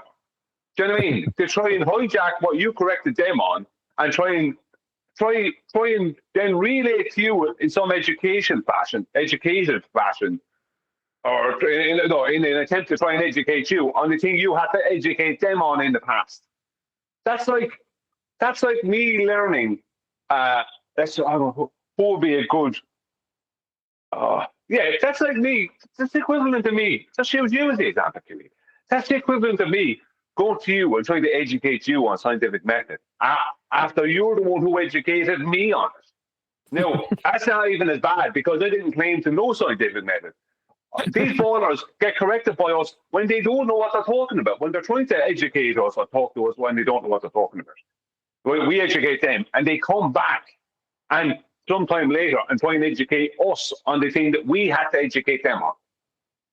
It's been, like, how can you sleep at night knowing you're that much of a fraud?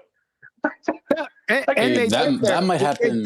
Sorry, that might happen in the same conversation, right? Like at the beginning of the conversation, and by the end, they're trying to educate you on it. Yeah. They think they're cloaked too. They think that no one can see them. They think exactly. that it's like Mr. Magoo giving the keynote address at a metabolic pathway convention, but him not knowing he's Mr. Magoo. Yeah, how did they? And well, who just came in there? That's true. They try and do that sometimes at the very start of the conversation. Yeah. It's like, what are you at? You have no business. You have no business speaking up. Yeah.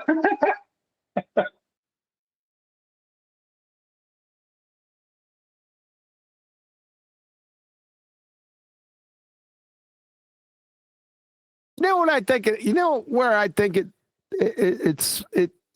originates? Oh, yeah. It's those that have short dicks.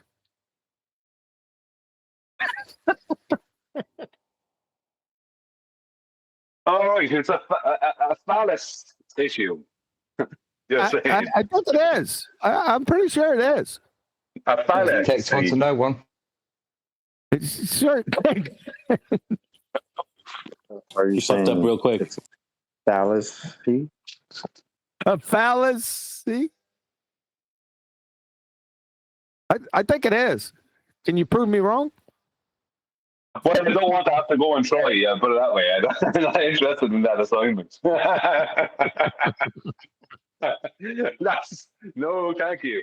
But one thing is for certain, they wouldn't like us saying that. That is for certain. It's a pathetic pecker syndrome.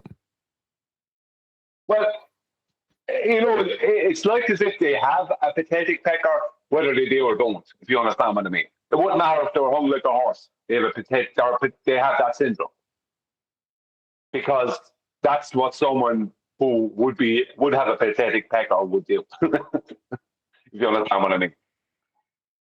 Nah, that's stupid. They got pathetic peckers. They're trying to overcompensate. Well, they are definitely trying to overcompensate for something. They are trying to overcompensate. Definitely, like because you don't do what they do, if you're not trying to overcompensate. That's behavior. It's only because of one thing. Is that why Sir David Attenborough is such a nice person? Then? Yeah. It's at best, you've debunked the radius of the earth.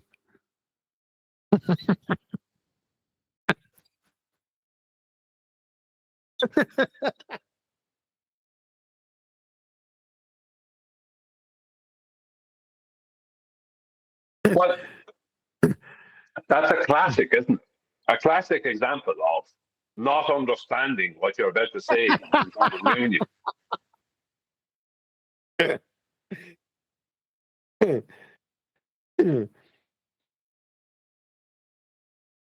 It's like Apparently, he wasn't up to date with the fact that the black hole was it's like to debunk radius. it's like Monet coming out and had to get real with everyone, debunking paint. Yeah. It's like Monet debunking paint. Yeah. Well done. I'm gonna miss those guys, man.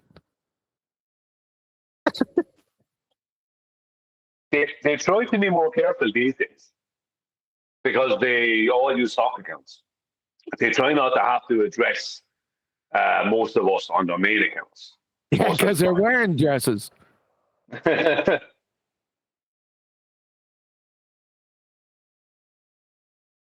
Half their main accounts don't use real names. Yes, that's right. Oh, mind you're indicting me. I don't use my real name. Yeah, you do. Even though everyone knows what it is. Yeah. There's a difference. You just tried to be Weasley. You didn't get away with it. I breached my security, but it was too late. The breach had already occurred. I wasn't all that savvy with YouTube back in 2016. That was my mistake. I usually don't make mistakes like that. No, sir. What? I said, no, sir. That's right. Because I know fucking 5 principles of patrolling. I had them drilled into me, man. I know better. But I let one loose. That security one is not a good thing. It's not good. Security is one of them. You want to know them? Yeah, go on. 5 principles of patrolling. Used to go by, I remember it with a mnemonic. PRICS. Planning, recon, control, security. And the last one, common fucking sense. There you go. There you go. Shout out to all you Green Berets and Rangers out there. That's how I test it. You've heard me ask people before, right? They come in, oh, I'm Ranger. Give me the 5 principles of patrolling right now. Well, that's when I know. They're not Green Berets. You know they're not a Green Beret. Yeah, exactly. I know in a fraction of a second. If they don't come out with that, immediately, Special Forces, Green Berets, Rangers, all of them. Yeah, they don't come out with knowing. That's how you tell. You catch a pretender clown off guard with that one, and don't. It has to be. You have to preface by saying you have to answer this question in less than 2 seconds because they'll fucking Google it, right? You know, pretender clowns, they'll Google that shit. So you got to preface everything by you have to answer this question directly. Less than 2 seconds. If they come out with calling you a prick and laughed afterwards, would that be satisfactory? That would be acceptable. If they would say pricks. That would be acceptable. If they jokingly called you a prick, I would call that an acceptable answer if it came within the 2 second period. Yep. And you'd probably get a laugh out of QE too, right? Listen, that was only my mnemonic, though. That's how I remembered it. So it's not a universal mnemonic. So you definitely get a laugh out of QE. But if they did say pricks, you're a prick, then yeah. Because I realize I'm not the only one that could make mnemonics with something simple like that. But it wasn't universal. They didn't teach us, well, just pricks. They didn't say that. So then it wouldn't be acceptable. If it's not, if it's not taught that way, that just means they got lucky and it's not related. You can't get lucky by saying you prick. You prick? No, they can't. That's too far. They know it then. All right, give me a couple minutes, and then I'll give you another block of instruction. I want to ask you a question about that.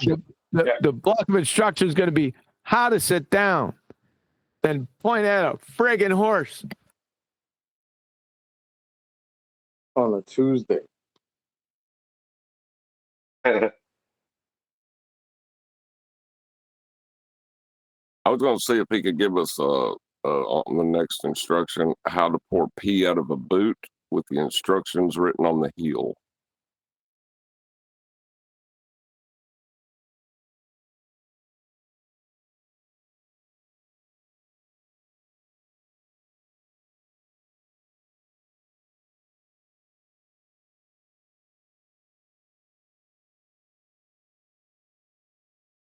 Don, what's the difference between a ranger, a Green Beret person, and a special forces?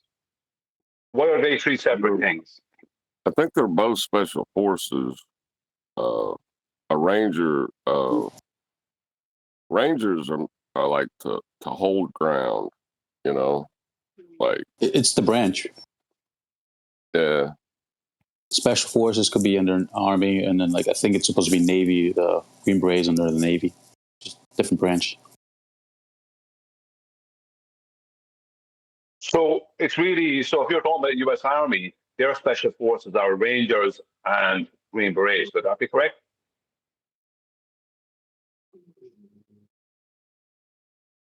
I believe for the Army, it's the Rangers. For the Navy, it's the SEALs. For the Marines, it's No, the Army's Green Beret.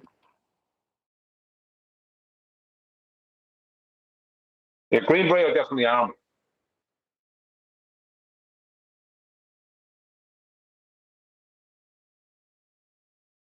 But are the Rangers also special forces? Yes, the Rangers and Marines, I thought. No, Rangers are army.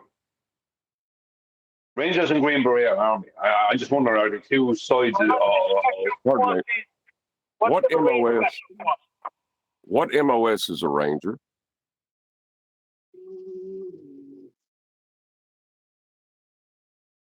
I don't understand the question, John.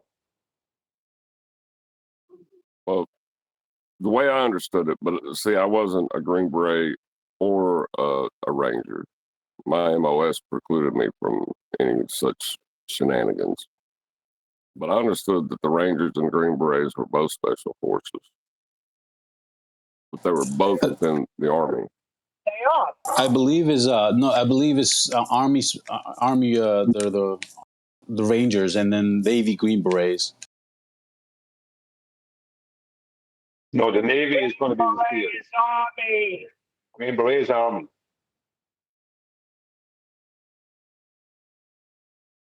The Navy has the SEALs. Navy have the SEALs, correct. The Air Force had the Sky Cops. Who has the paratroopers? The Army and Marines both have paratroopers. The Sky Cops are the Air Force's special forces.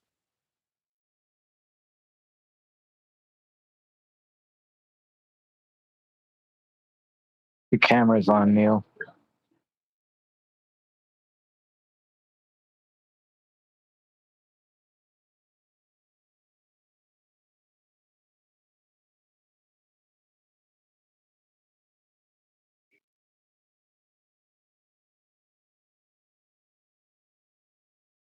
I'm hoping I'll be a better temperament next week, in spite of it being hot.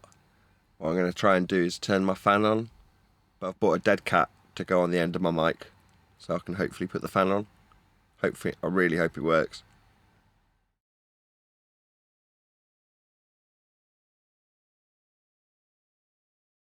Well, temperament seems fine this week. You want to mumble that again? Sorry, your temperament seems fine this week. Now, I've just been ending the shows early, so I've been recognising the fact that, like a frog in water being boiled slowly, you know, you can get, you don't notice how hot you're getting. So what I've been doing is recognising that I'm starting to get irritated, and that's because my brain's starting to boil.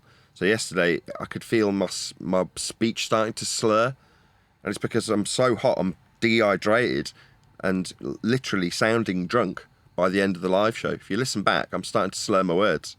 I'm not drunk, it's just dehydration. It's just so hot with the projector running, because I've started to fire the projector up again. It's just too difficult to run the show with one screen.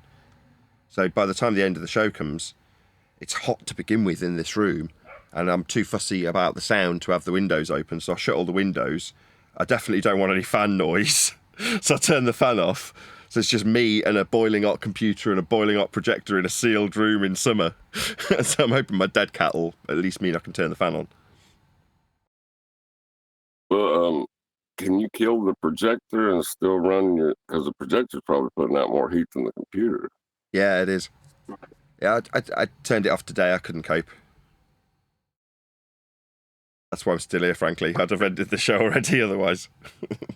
That bulb in that projector is, I'd say that sucker gets hot, don't it? Very.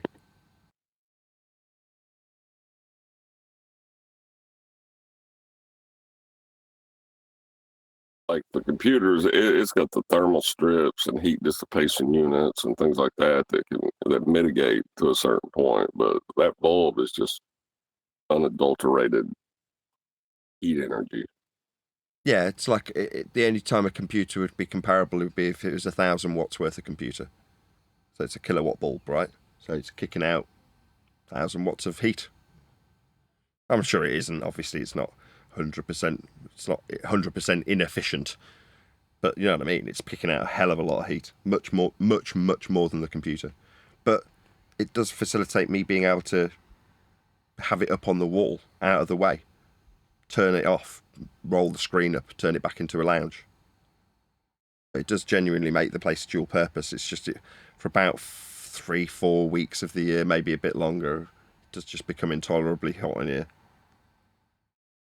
If you were wanting to win one over me, that is to say, if your game is to just discredit me, then that's where you should time it, right? You should try and come in when strictly speaking, I'm vulnerable because of dehydration.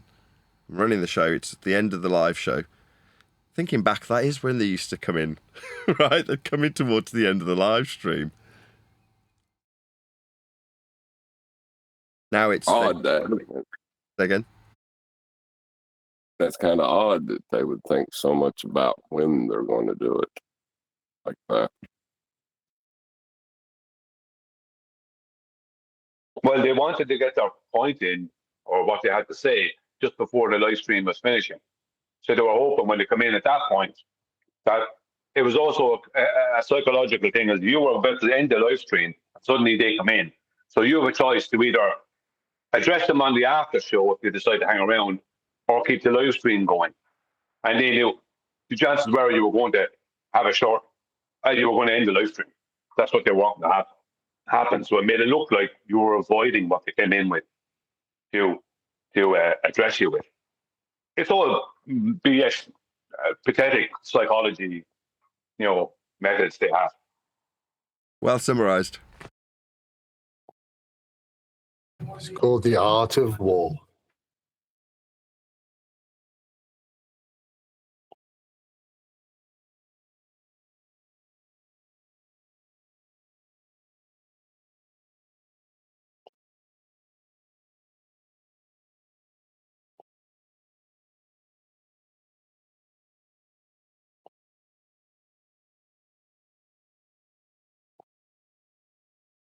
I was just talking to QE there when they were gone about the borders.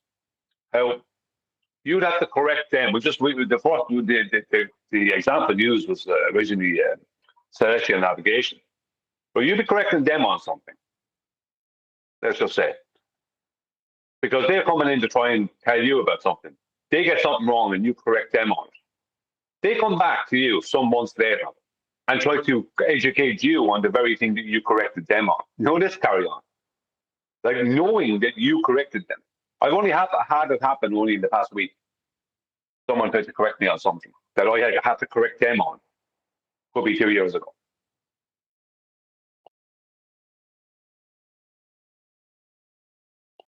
I loved it when we was playing with our food, and you'd give them some like math, like instead of making it 1.23, you go, we'll go to 1.25. It's simplify the calculation or whatever. But then they'd be like, and start complaining about it and make it worse for themselves.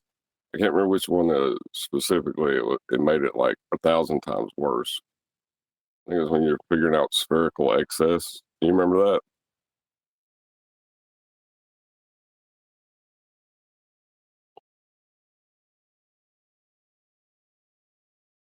I don't remember that person, though.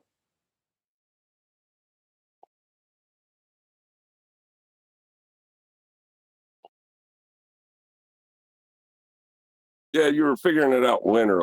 Yeah, you were using a linear equation to figure out how much it would be, and they're supposed to use nonlinear, which made it a lot worse because there was a lot more excess. You know what I'm talking about?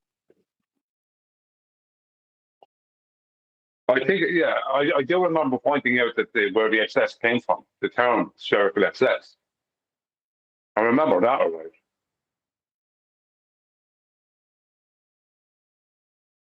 No, you'll have to break it down then, John. What do you mean they have to do it non-linear, which creates a greater degree of spherical excess? What do you mean?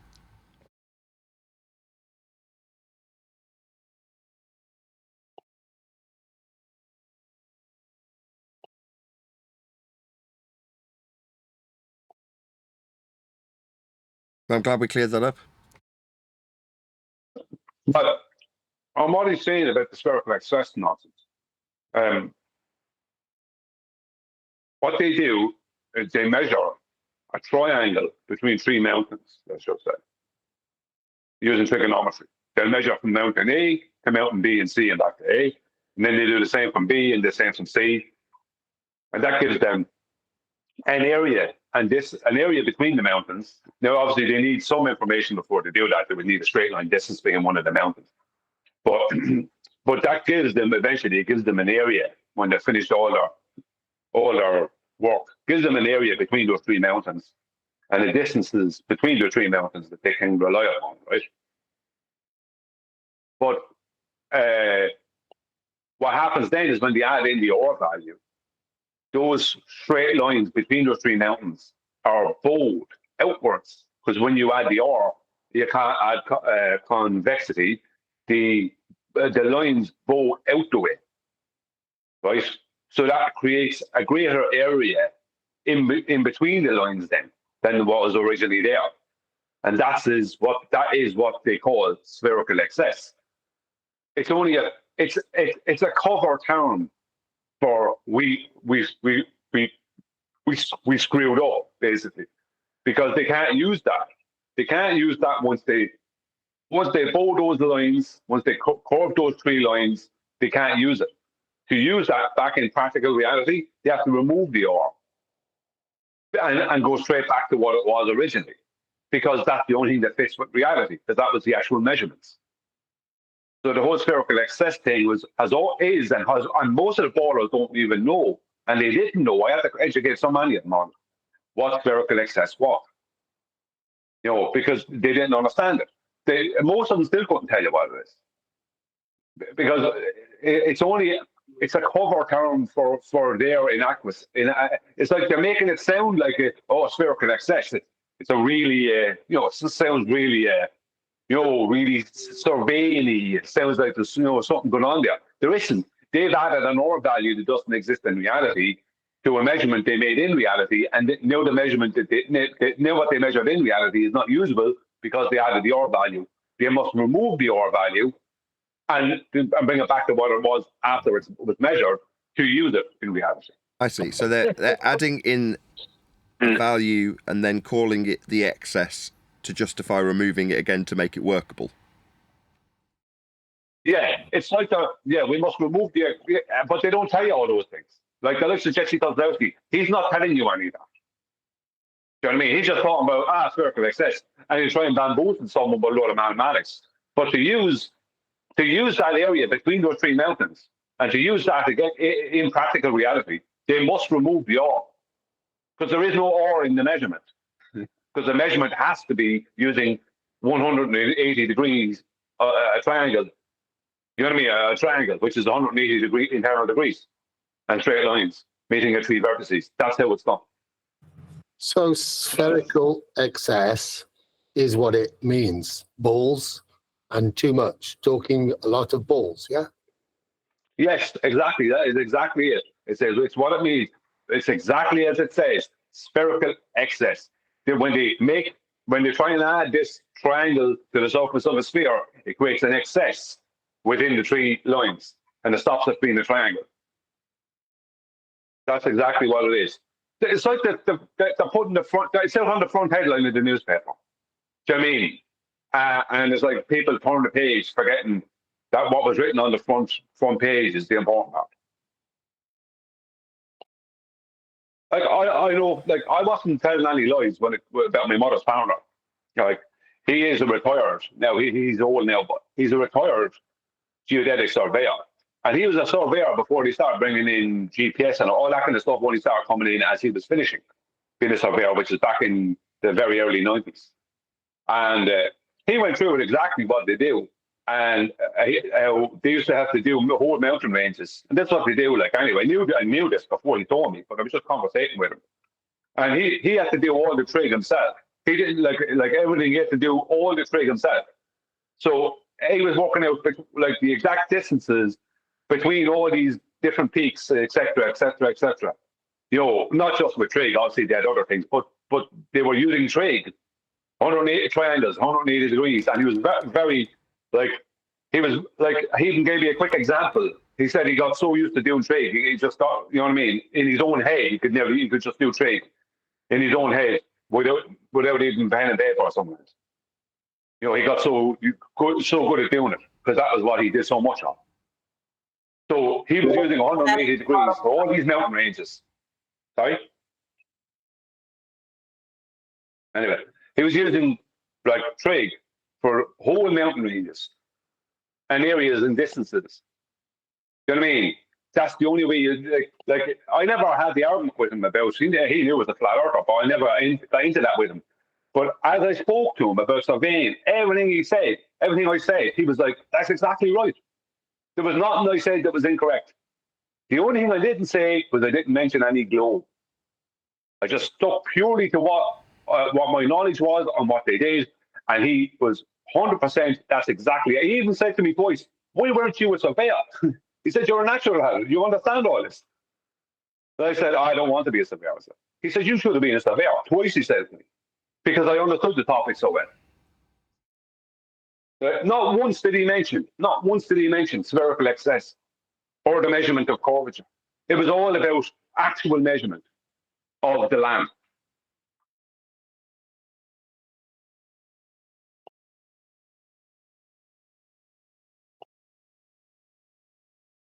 Is that what that guy Bacon keeps talking about? He's suspect. Who is? Your mom's partner. How is he suspect? Because he didn't mention the sphere tard. Yeah, because when he was working, he never dealt with him. Suspect. He was only, yeah.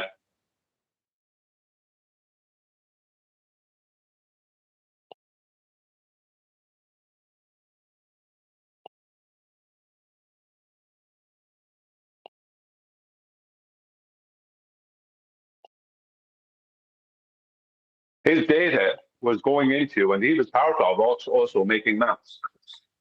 Localized maps, ordnance survey maps. No. In actual practice of celestial navigation, and you can verify that by computing the azimuths between three GPs using the same method, and they far exceed 180 degrees, buddy. Well, we're talking about surveying present, and what you just said is not true either. Because I was reading something Bacon wrote. You remember Bacon from 6 months ago with the three GPs don't add up to 180?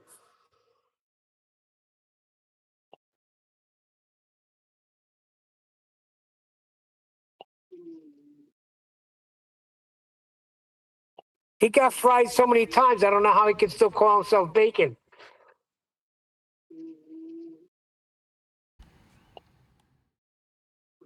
But there you go. That is someone like Bacon saying that. Like, he's either purposefully being like telling lies.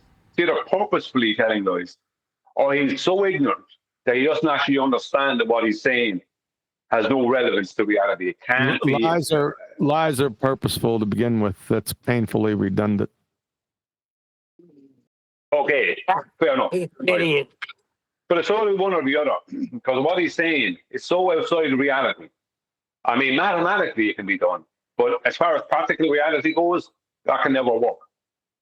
Doesn't make he's any either lying or he's completely ignorant of it. It doesn't make any sense anyway. The statement, the GPs adding up, GPs adding, GPs don't add. It's just a GP. They don't add to anything. Talking about the GP points plotted through a PZX triangle from the equatorial plane through the globe Earth to the stars when plotting out their angles through a spherical surface. That's what he's saying. That makes perfect sense. No. They're invoking the celestial dome. That's what. No. You're pulling an Adam agenda. Yeah, I was. You're trying. Yeah, you know what you're doing. Yeah. No, you got to get back down to it. I'm filling in the blanks for the numpties. Brian. Yeah. Right. What defender of the dumb? Can you do it for me? Defender of the dumb. What you want me to do, Nathan? What do they call you? Defender of the ignorant or something? When you fill in the blanks on their behalf. So he's actually saying the GPs don't add up. That's what he's actually saying. Right. And QE's saying that makes no freaking sense. And I'm going, nah, he's talking about PZX triangles plotted through the celestial sphere. No, he's not saying that at all, is he? I'm just making that crap up. What he's doing is he's taking 3 points on the celestial dome. There he goes. Thank you, Brian. Brian will take it from here. Yeah.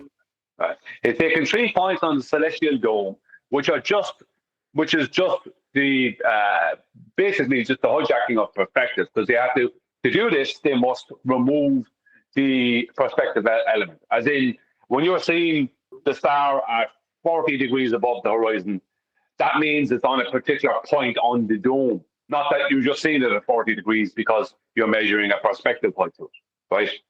They say, right, and you take three of those stars, let's say, around you. One is 70, one is 40, and one is 38, or whatever. It doesn't matter, right? And from the equatorial plane at vernal equinox, right? But then, yeah, he's definitely, that's what he definitely said. Yes. Yeah, but no, I know what he was trying to say. But oh, you do? You're a mind reader, huh? Dewey's right. It says 3G pieces in the same method, and they far exceed 180 degrees. There you go. I know what he's trying to say. No, you don't. I tried to tell you, but you don't want to hear it. It's not that I don't want to hear it. I can explain it. You're not getting it. I am getting it. He didn't say that. He did say it, but he doesn't know he was saying that. What's happening let me just break this down. What's happening is the opponent in this instance is parroting a headline, and because Brian knows the full story, he's filling in the gaps on behalf of the person that's parroting a headline. But that works under the assumption, Brian, that he understands the rest of the story below the headline. Now, we know you know the rest of the story below the headline, but what he's actually parroted is an incorrect repetition of the headline, and that is all. Yes. So he's reading half the book, not even part of the book. Half the headline. Brian's finishing the book for him. Yeah, I am finishing it for him. But I'm not finishing it for him. I finish it so the audience understands. No, we understand. But I'm trying to explain to you where he's coming up with his 3 points. Oh, no, you're not. He never said vernal equinox. He didn't say any of that. He no doesn't dome, no nothing. Well, You're not listening to Brian. QE, you're not listening to Brian now. That's what he meant. Brian understands what he meant. Yeah, I understand. You remember we were speaking earlier, QE, about the ballers making claims and saying stuff when they don't know what they're talking about. Well, that's a classic example of that. So you're gonna fill in the blank of when they don't know what they're talking about. You'll fill in the rest of the blank for them. Now you're getting there. Not all the time. Just now. Oh yeah, all the time. Well, when I'm not here to help the ballers. Could have fooled me. No, you don't understand the difference between the ignorant and the ballers. I don't understand. I'm not the one conjuring friggin' made up stories about ballers and what they know. What he was trying to do was reproject the celestial dome back onto the surface. Can you stop interrupt Brian telling us what he was trying to do? We need Brian to unpack what he was trying to do here. Can you let him? Yeah, what he was trying to do was reproject off of the celestial dome, which is something that he had just made up mathematically, back onto a dome Your Honor. that he was after making up mathematically that sat between him and the celestial dome. Yeah. Objection. When he said don't, that's what he meant when he said don't add up. That's the don't add up bit, obviously. Yeah, because there's three GPs on the surface of a sphere. Then, in the end of his nonsense, that will have curved lines between them. The 3 points won't add up to 180 degrees. Then they're not triangles. No, they're not triangles. They're bent pizza slice through PZX triangle. His point is that, yeah, exactly. That's his point. His point is that it's not a normal triangle. That's what he would say. He would say. He says after that, he says something impossible in a scenario where verticals of different locations are parallel to one another. That's amazing. Nope. Makes perfect sense. Read that again, Neil. Sorry, about the verticals. Right after he said using the same method and they far exceed 180 degrees, something impossible in a scenario where verticals of different locations are parallel to one another. Well, the something impossible was the first statement. What? Now we got two impossibles? He has a situation going where he has impossible squared. No, he has. Listen, if you listen to what was just read out there, he has what he's calling a spherical triangle, something that's an oxymoron, right? Where it has three parallel zeniths Come to again? these 3 Wait a points. second. I had to turn around, stop again. Spherical triangle? Can you speak to that? Yeah, I called it an oxymoron. Then why you go any further?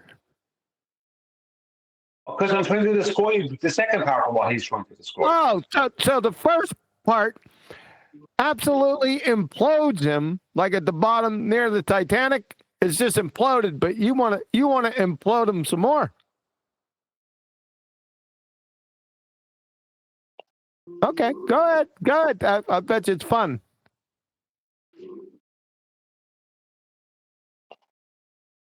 Come on with your bad self, you Mr. Spherical Triangle. Sorry, I couldn't come off mute there for a second. No, he's trying to evoke three parallel zeniths. So there's three parallel zeniths to the surface of a sphere, as well as a clean spherical triangle oxymoron. This is some what kind of nonsense is he going on with?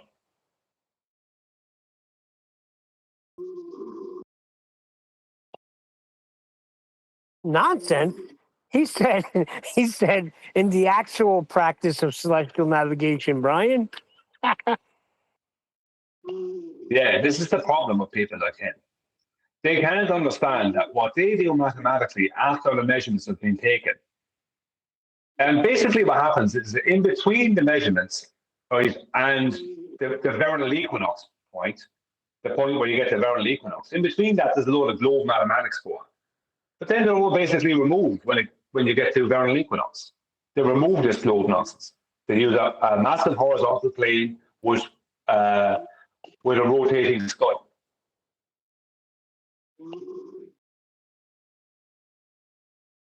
Kind of like with the dip and kind of like with the Russian tables.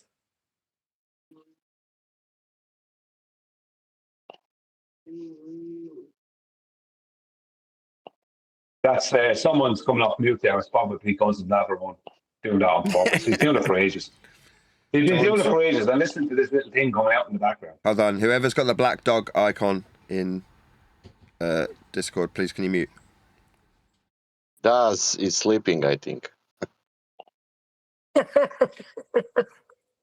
Yeah. Sorry, Guns. I thought it was you.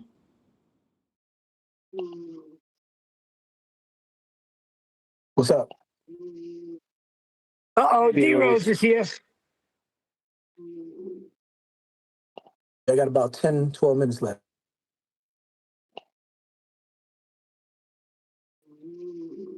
That sucks. So you got to work, so you miss everything, huh? Yeah.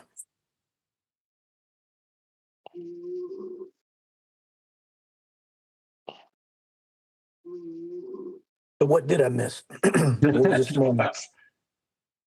You're not missing much at the moment. He's someone in Discourse supposedly asleep or pretending to be asleep. Is that him snoring? Somebody who's either pretending to be asleep or is actually asleep with their Discord mute button open. I can't hear it.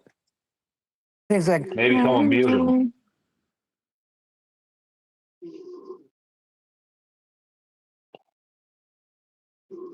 Is there a mod in Discord that can mute that guy?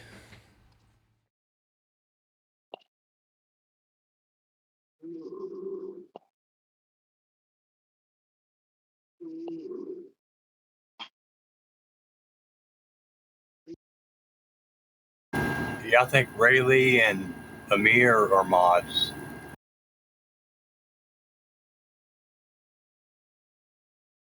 I'm muted. It was Daz. Yeah, he's server muted. Thank you. I was trying to find it.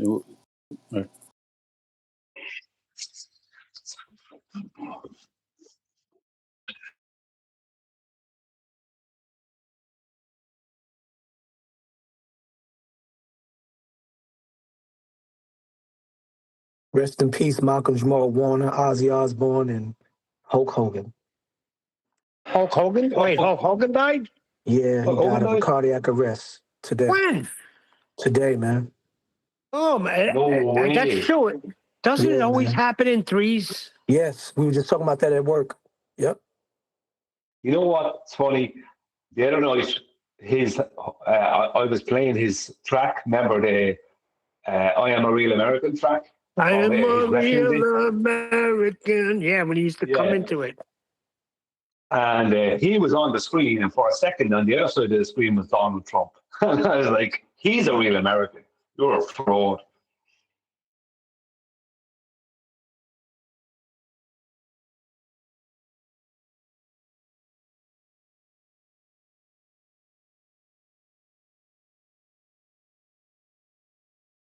Yep, 71 years old.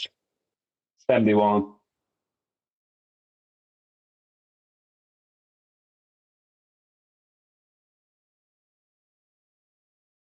Wow, that's a milestone.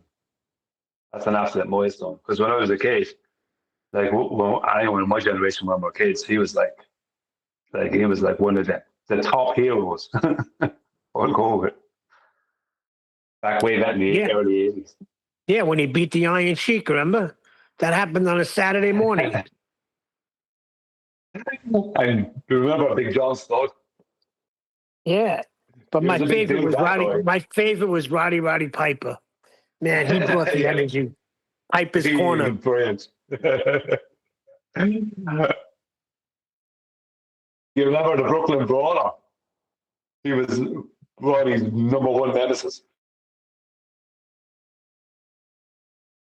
So in international news, quote Bridget, end quote, eggplant hot dog Macron is suing people over his transgender secret being exposed. And Candace said, bring it on, because all you're doing is allowing discovery and evidentiary exhibits to even more reiterate the confirmation that, matter of fact, she said, you got the balls. Yeah, Candace Owens' show last night, the title of it was about her getting served with a lawsuit or something from Macron's husband, wife person. And the title of it is This Took Balls. That was hilarious. It was such a pun. It was a great pun. A great pun. Yeah. Candace is saying, like, it's not my fault that your wife has a penis.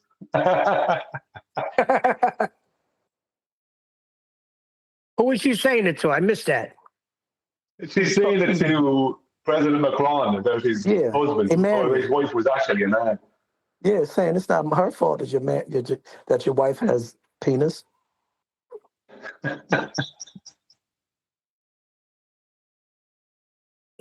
And that they have a lot of balls. Both of them have a lot of balls. To try to sue her. Wow.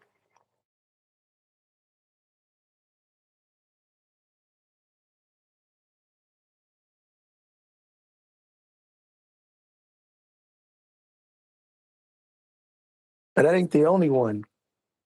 That ain't the only one, Neil. I ain't gonna say the name, but they, AKA Big Mike. You know what I'm saying? It's still out. Can't touch that. The jury is still out.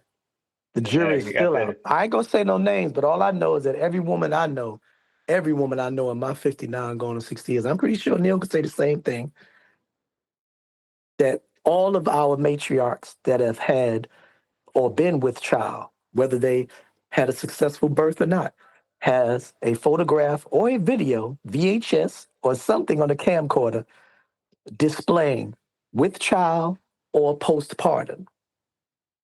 Something. Okay? And if that does not exist, all right, I don't care if you adopt. Okay? I don't care if you adopt your friend's children or if you adopt some children you get from the system. If you cannot prove gynecologically with a doctor or those two simple things, ain't got to show us breastfeeding. Nothing detailed, nothing to expose your privacy. And don't give me the excuse about, well, maybe she or he doesn't want to. Come on, please. When you're in the public's eye and you're a celebrity, whether it be because politically or music or acting, you've already put yourself out there for the public. That's what celebrity means. Okay, you're already a public figure, so don't give me that. All right. The fact of the matter is, if you cannot present those things, and if those questions and accusations or allegations are coming up, you simply disprove it. Now, the Macron tried to disprove it, but it always got debunked because there is no evidence of a young female Brigitte. But there is evidence of a missing sibling, little boy, that looks just like the grown-up Brigitte. So her brother, John Luke, I think it is. Yeah, but he's gone. And that guy he disappeared the very day she turned up. yeah, and then the guy that they tried to say about this on the show though. Hmm? I don't know about how Nathan's okay. If Nathan's okay with that. I mean, I mean, it's out there. It ain't like we can talk about it after. Yeah. Well, let's not mention no names. Who did you say was the third person that played? Ozzy Osbourne, Hulk Hogan, who else? Yeah, I was just thinking of that. Yeah, it was Malcolm Jamal Warner. Theo. Oh, that's right. Theo Huxtable. Yeah, Costa Rica vacation excursion or something. You know what I mean? No, that's crazy. Yeah, well, yeah, it's not uncommon too because I had. No, D-Rose, here's the thing. If you are not, and I'm serious, if you're not at least somewhat of a good swimmer, don't be journeying out past your freaking neck in the ocean. Thank you. Are you kidding me? If you're not in really good shape, you get caught into one of those freaking riptides or those undertows, that's taking you out, way out. And you ain't going to be freaking able enough to get back unless you're like an Olympic swimmer. Yep. My brother and my cousin Kamenuch, they got caught in one in freaking in Georgia. What's that? What's the famous beach there? Myrtle Beach? Not only there. Not Georgia, North Carolina. So yeah, Outer Banks. The Outer Banks. Right. He got caught and they had to get rescued. He said no matter what he did, no matter how they were trying to swim, they weren't going nowhere. And they kept going further and further out. And they couldn't get out of it.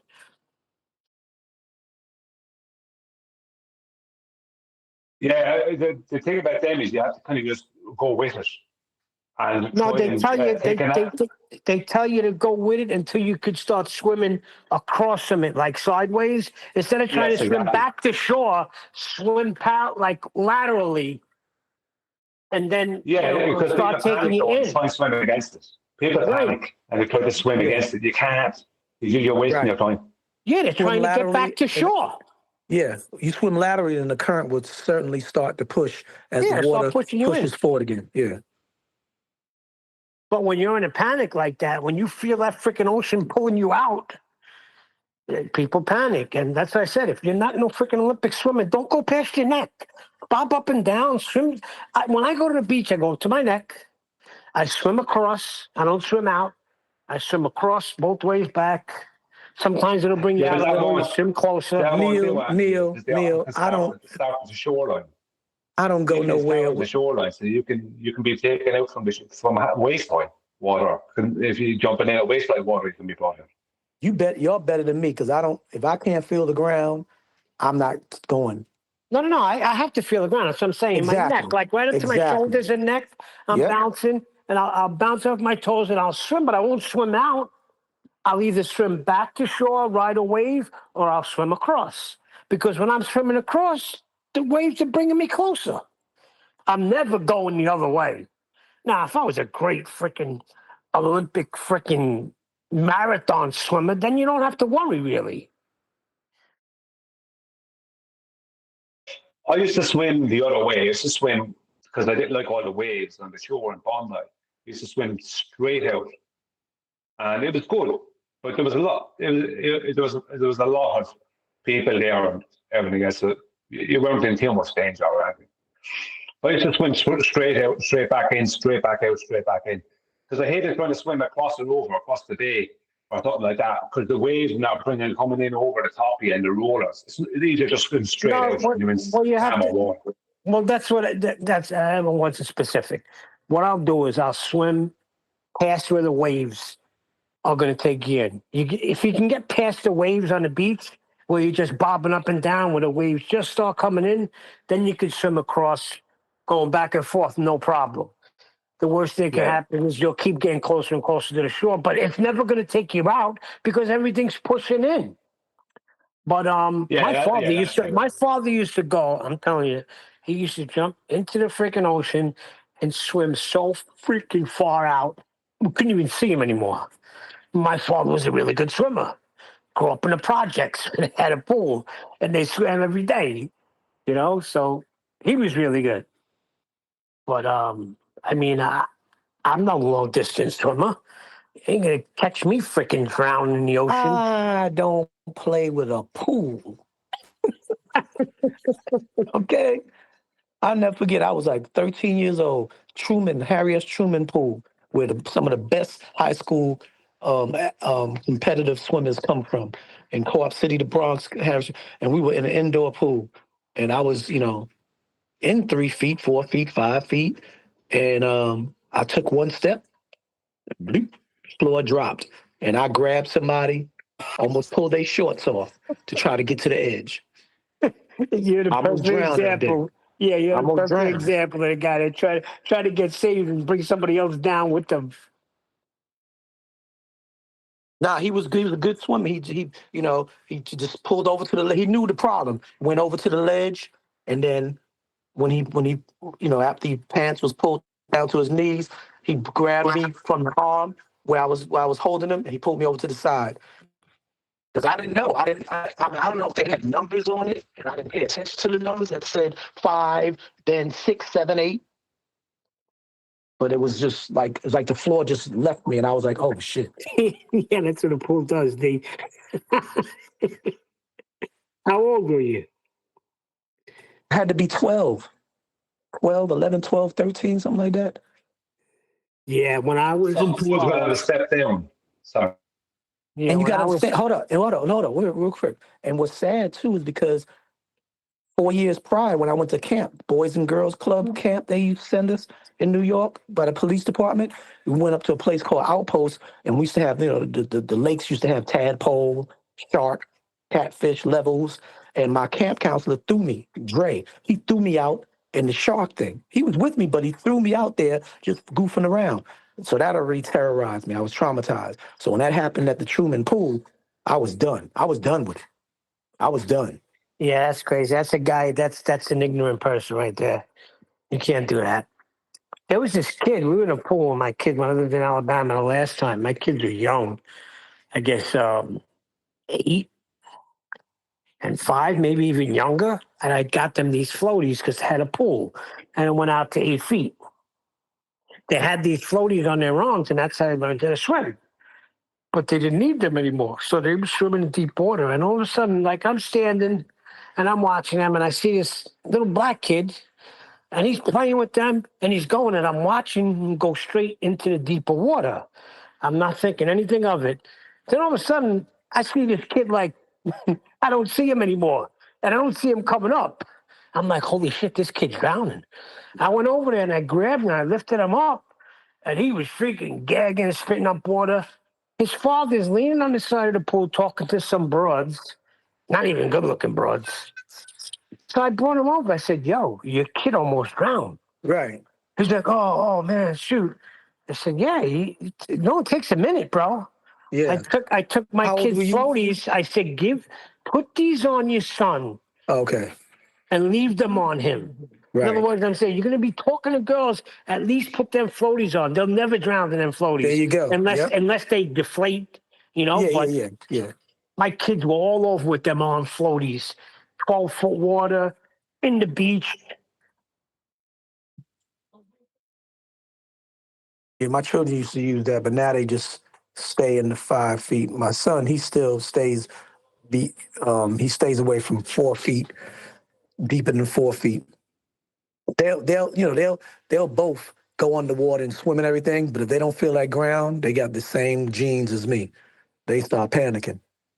So I always tell them, if you get to that point, just swim underwater as best you can and go towards the most shallow area.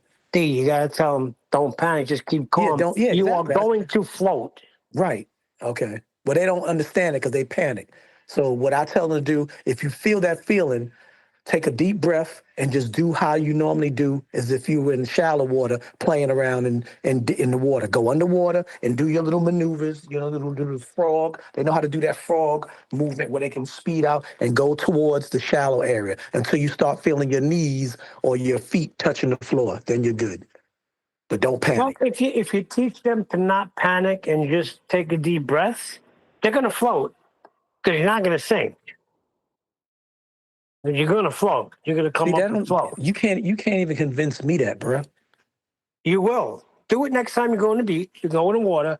Go to deeper water. Not even just stay in 4 foot of water.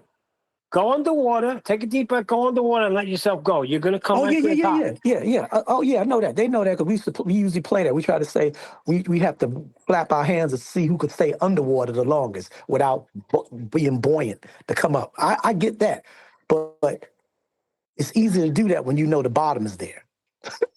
When the bottom's not there, that's when you start.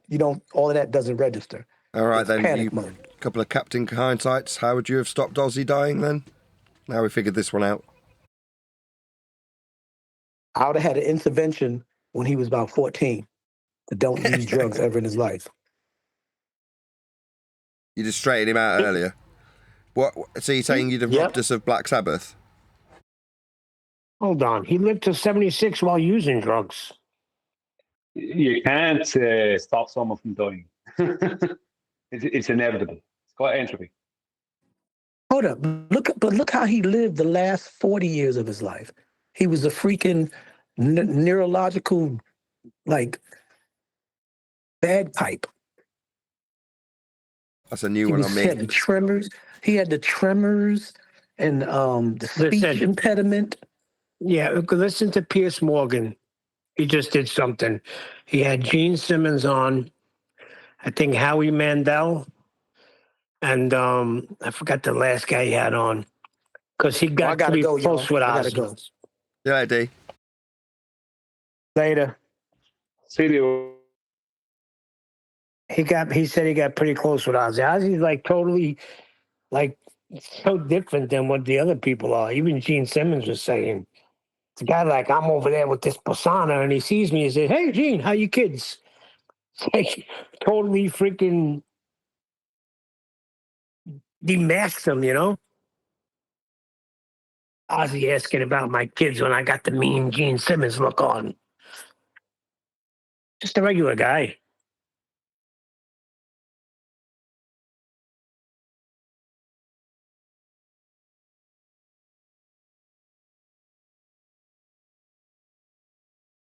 Right, time to round out, I'm afraid. With that, another huge, massive, enormous thank you to both Discord and G+ panels for making today's after show possible. And of course, a massive thank you to all of you for liking, commenting, sharing, subscribing, joining as a Nathan Oakley 1980 channel member and all that good stuff. I've been Nathan Oakley and I will see you all in the next video.